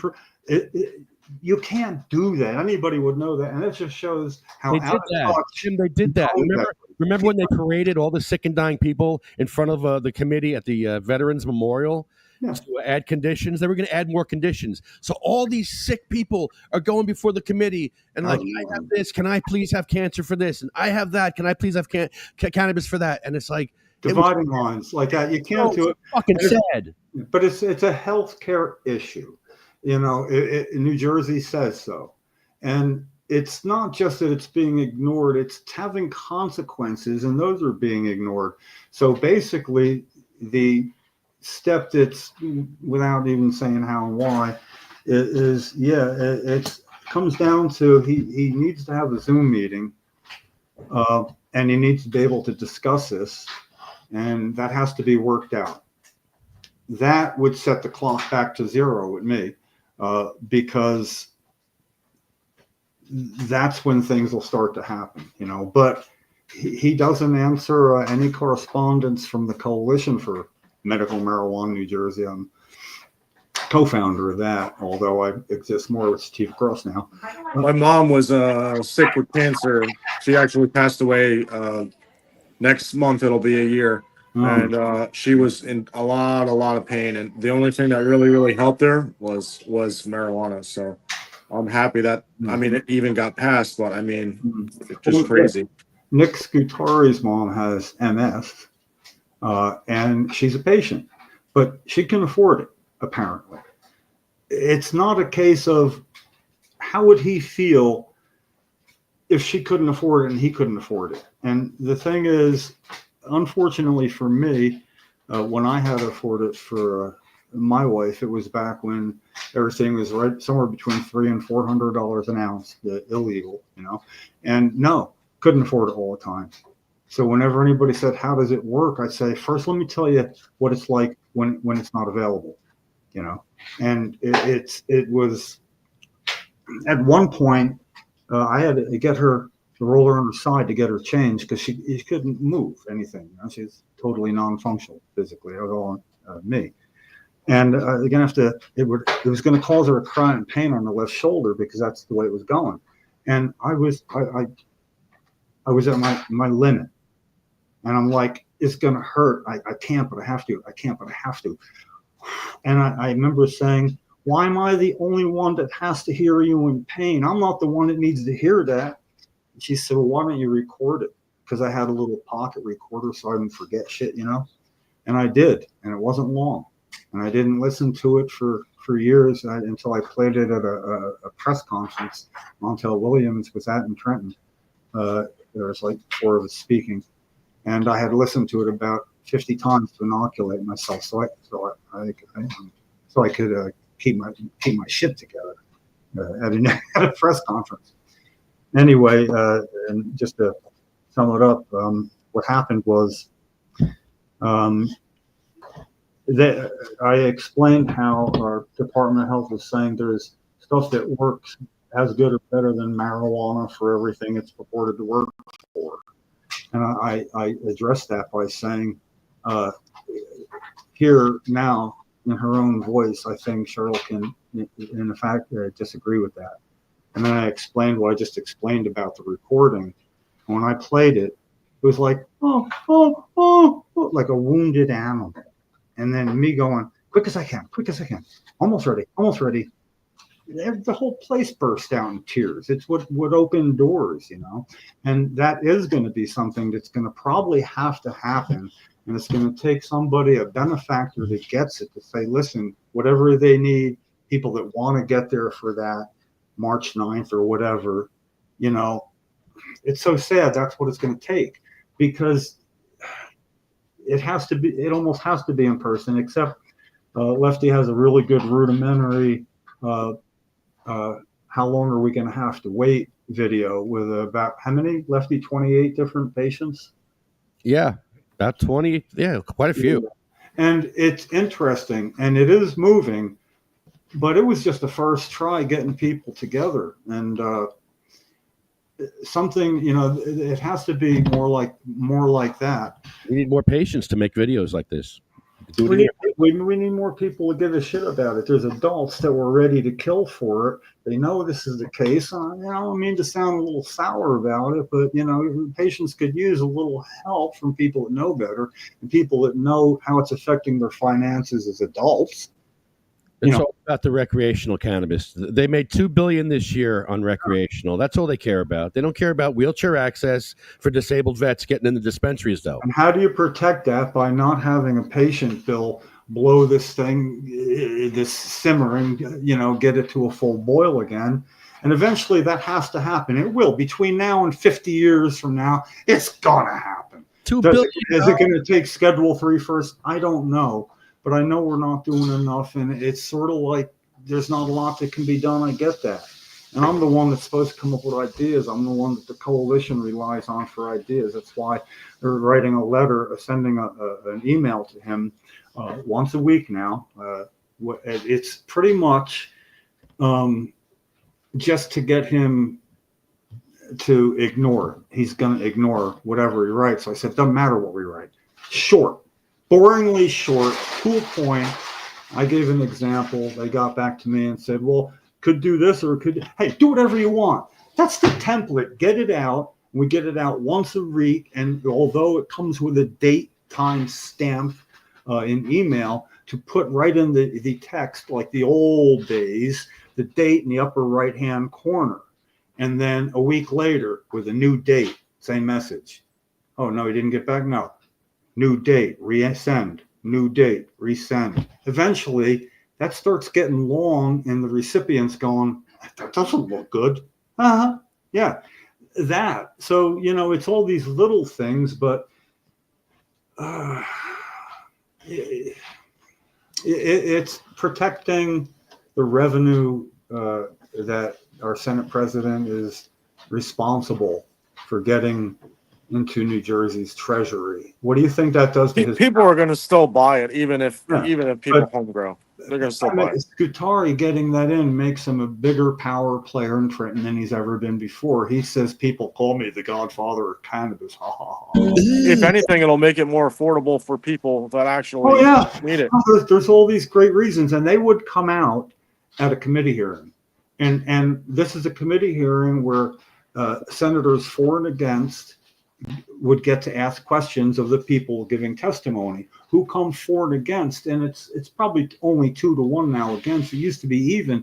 So there's going to be Sheriff's Officers Association, rehabs, and marijuana, and all that's going to happen. But then I got to say one thing about a commissioner of the health, Vitelli of the health department. He's shown to hold people responsible for the bullshit, and if they're spouting bullshit, they'll call them on it. So it would be a good committee hearing. Except, what about us? He's going to hear. He can hear that echo in his head right now. How long can he keep that conduit of money going in? And it's given him the power that nobody, even a lot of organizations that know better. Well, we need Senator Scutari. We don't want to piss him off. Okay, there's a difference between pissing somebody off and capitulating and being like Neville Chamberlain was in World War II. We don't want to piss him off. Well, all right, we'll let you take the first year, the second year, the third year. It's going in year 4. It's going to stop this year. I got to get going. I want to thank CMMNJ since we're on that topic. Thank you, CMMNJ, for all the help. And that award was part of CMMNJ, and Sativa Cross won that award at the Academics. That was part of the Homegrow Coalition with Green Dragon, Trichome Analytical, all those groups, Evan Neeson, all those guys. So it was a great award, and it's a great way to end the 2024 season. Also, Canasense, UFCW, Local 152, JacksonStorms.com, Smoking Monkey, Arlo Glass, OprahMachine.com, Mad Hatter Dispo, our beautiful studio here at Mad Hatter Dispo. They'll be opening up on January 9th. So put that in your calendar. We're going to have a party over here. That should be fun. And Sativa Cross. Yeah. So we have a list here. I don't think you ever sat through our list, but it's a list of our friends and family, and they didn't make it. They waited. They're still waiting for cannabis, and primarily patients and those who helped them in their day, whatever. They never saw the finish line. They didn't make it. But somehow, just like saying their names, sometimes Lefty will rest on one or two, just say something. But, it's kind of like, I guess, what they do at the Trade Center on the anniversary. Their names are all spoken aloud. It's just sort of like, they're not forgotten if their name's being said out loud somehow, and it makes us feel bad, and that motivates, and hope it makes other people feel bad. And what we always used to say, it's our job to make feel like shit at the end of each podcast, if we can. I mean, to whoever would be watching it, especially afterwards. That's right, Michelle. Nicholas Scutari hates the disabled. That's right. He sure does.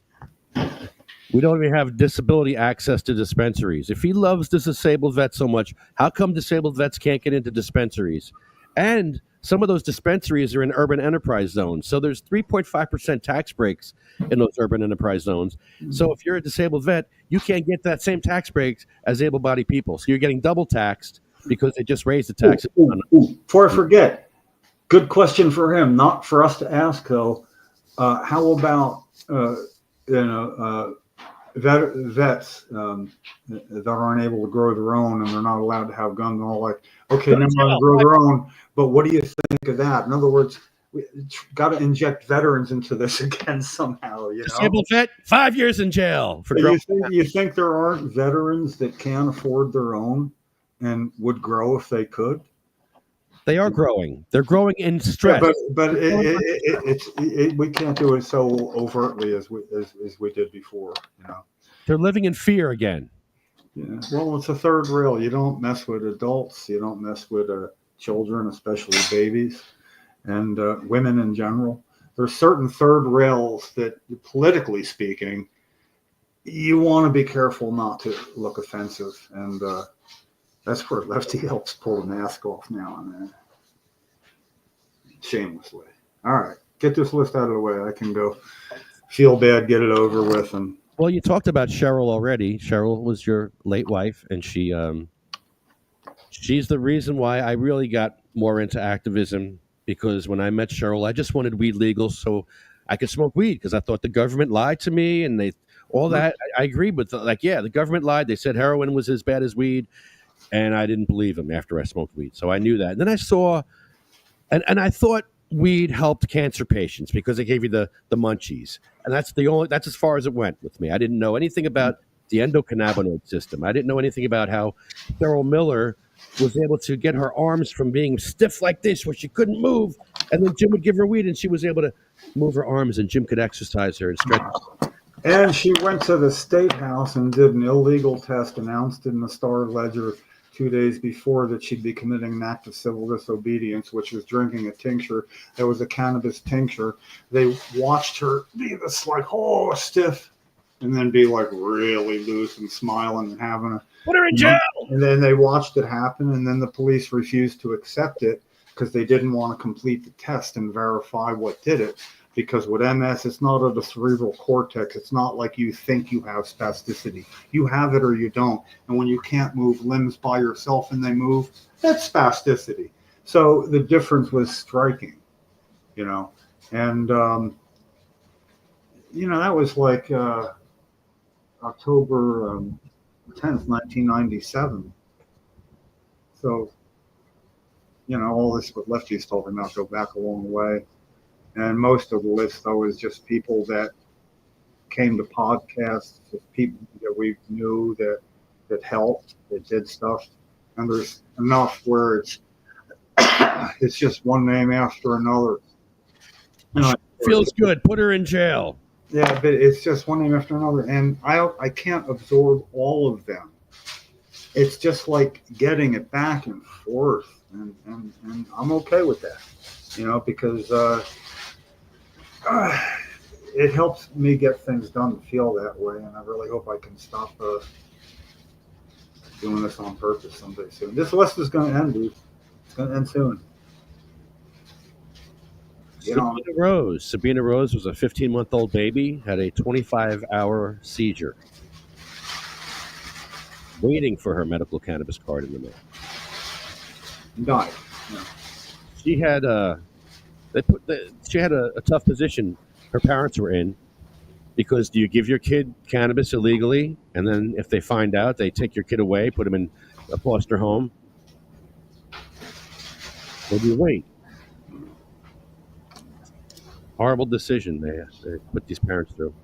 And we get to know the parents, and we get to work with them, and we get to feel their pain. So when things are delayed, it hurts. Go for it, man.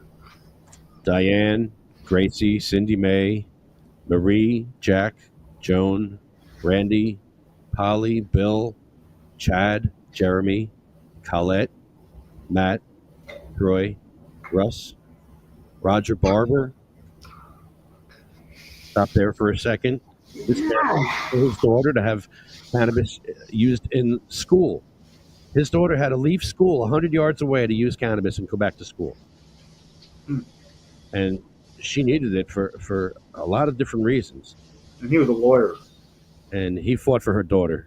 And he was a lawyer who got it legal in New Jersey to have a Schedule I drug on school grounds for patients, child patients. She was at the disability school, the ARC school or whatever it's called. Right. Yeah, but New Jersey became the first state in the country to do that, and that was Roger. Yeah, Roger did that. But And then I think the stress of it all seemed to kill him. it killed He him. lost a lot of weight and just died. Jay, Ella, Hattie, Jackie, Anthony, Jake, Armando, Felicia, Lynn, Dan, Sean, Joyce, Lori, Frank, Brian, Flo, Carl, Thorne Peters. He died in a Tennessee prison. You can look him up. Thorne Peters, you want to Google search a wild, crazy activist. This dude would come out, he'd be like, no mens rea. He thought our activism was bullshit because he says you shouldn't have any laws. You shouldn't be fighting for medical cannabis. You should be fighting for your freedom and no mens rea. Nobody can tell you that you don't have a God-given right to God's medicine. And he was absolutely right. I mean, I agree with him, but I mean, on the surface, I agree with it, but we're in our fight here, and they killed him. By the way, they killed Thorne Peters in prison. He died in prison under very, very strange circumstances, and yeah, they definitely killed him. He was very outspoken. He would sell weed out in front of the courthouse. He was just, yeah, he was great. He made some great videos. I mean, if you Google Thorne Peters on YouTube, just watch any one of his videos. It's like they're all the same, and they're all amazing. They're all great. I used to watch them all the time. No mens rea. No mens rea. Do you have a guilty mind? Was Rosa Parks wrong when she sat in the front of that school bus, or was the law wrong? Who was wrong? Somebody was wrong. Was Rosa Parks wrong or the law? Why do we need a law so that a black person can marry a white person? We needed a law for that? They had to pass a law that white people can marry black people. There had to be a law for that because why do we need a law for that? You're right. Absolutely. Who's the victim? Who's the victim? Like, it's crazy. Absolutely insane. So no mens rea all the way. I agree totally. No mens rea. I never forget that, Thorne. Thank you. Frank, Lorraine, Terry, Charlotte, Cher, Jaybird, Michael, Marley, Colette, Brendan, Red, Rico, Lulu, Becky, LaWanda, Chip, Paul, Lisa, Marcus, Gary Sage. Stop there for a second. Gary Sage. He was filming all the stuff that you and Cheryl were doing. He was filming all this stuff. Yeah. He was he was the one that was integral in the fact that Al Gore was running for president as he was vice president, and was also saying the same thing, that there's other things that work just as well, even though his sister availed herself of it. And all I asked was, what are the other things that, what he said, Al Gore was saying, the physicians, the doctors who tell me, who I trust tell me that there's other stuff that works, yada, yada. So I said, listen, this is great. I went to his campaign headquarters. All I need to know is who the doctors are that he trusts. I mean, just their names. That's all. I'm good because I need to talk to him. Yeah. What are these drugs that are going to help? But that he couldn't provide me with the names. He's saying there's other drugs that work. And when somebody asks, going, nah, I'm not going to tell you. Well, it didn't sit good with me. No. You know, ridiculous. Wait, you have something. So Gary Sage not only helped me negotiate getting patients here in the legal smoker, LV Masika, all this to mess with Al Gore at his New Jersey headquarters. Gary Sage was the one that made all this together, made sure it tied it together. But while we were waiting to do that, he's coming to Bon Jovi's house for a fundraiser, and Gary Sage is like, that's my neck of the woods. I know exactly where he is. Yeah. So anyway, yeah, he made sure we got to Bon Jovi's house, and basically had a police escort because he had to drive us before Secret Service would get out. We got there about 6 hours before it was due, and we figured they wouldn't have a perimeter out for vice president thing, but they would. And yeah, so Gary knew, I can drop you off on this old farm road without cars going. Time to get Cheryl out. But once you start moving, you'll have to get her out to the road before a cop car comes. I'll go back that way. You got no car. They can't make you go. They can't transport her. Great Yeah, move. Gary, thank you. Great So move. anyway, yeah, we got escorted with a cop having to put his lights on behind me as I hurried along with Cheryl. Yeah, there's no wheelchair access on. No access, a windy road with nowhere else to turn off, and so that cars wouldn't run into us. And that was great. And he showed us where we could go in Bon Jovi's house, and that's when the signs came out. Medical marijuana is living on a prayer, and no, it's my life. You know, those are two of his big songs, and he played both of them at a 6-song thing with Al Gore, except Secret Service and the head of the detectives of Middletown made us move, or we would be arrested, and we had no plans for Cheryl on this one, and so we got moved. But you know, it was Gary made that work, and we got a lot of mileage out of that. And on a note, I'm writing about this now, and I'm just completing that chapter about Bon Jovi, where when I said to Secret Service, John Bon Jovi wouldn't be real happy to know how you're pushing around Cheryl, pushing her around. And they looked at each other and went, he knows we're here. And we took that to mean, you know, if you write that up as part of, like, say, a book, John Bon Jovi is going to be asked, listen, if any of it's untrue or you think it's unfair, let me know, because I think they were just saying that because that was their easy way out, and they threw you under the bus, which gets him maybe to respond and get involved. I mean, I've been fishing for people like this for 30 years, but this one's going to be good, and same with Bill Clinton. But anyway, the Gary Sage, he did all that. He God damn it, he had the Cheryl Hart website running too. You know, he had a website running. Gary Sage loved Cheryl more than anybody outside family, and maybe more.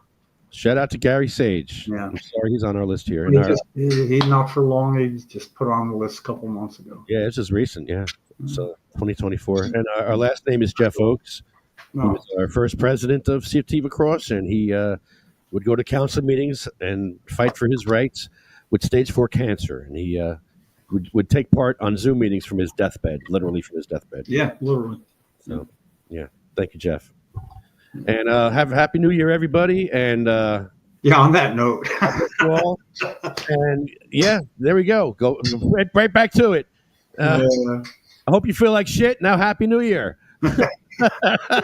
Happy New Year, guys. Take it easy, all right? Take care. They went with songs to the battle. They were young, straight of limb, true of eye, steady and aglow. They were staunch to the end against odds uncounted. They fell with their faces to the foe. They shall grow not old, as we that are left grow old. Age shall not weary them, years condemn. At the going down of the sun and the morning, we will remember them. See you, Jim. Happy New Year, brother. Happy New Year, bro. I'll talk to you. See ya.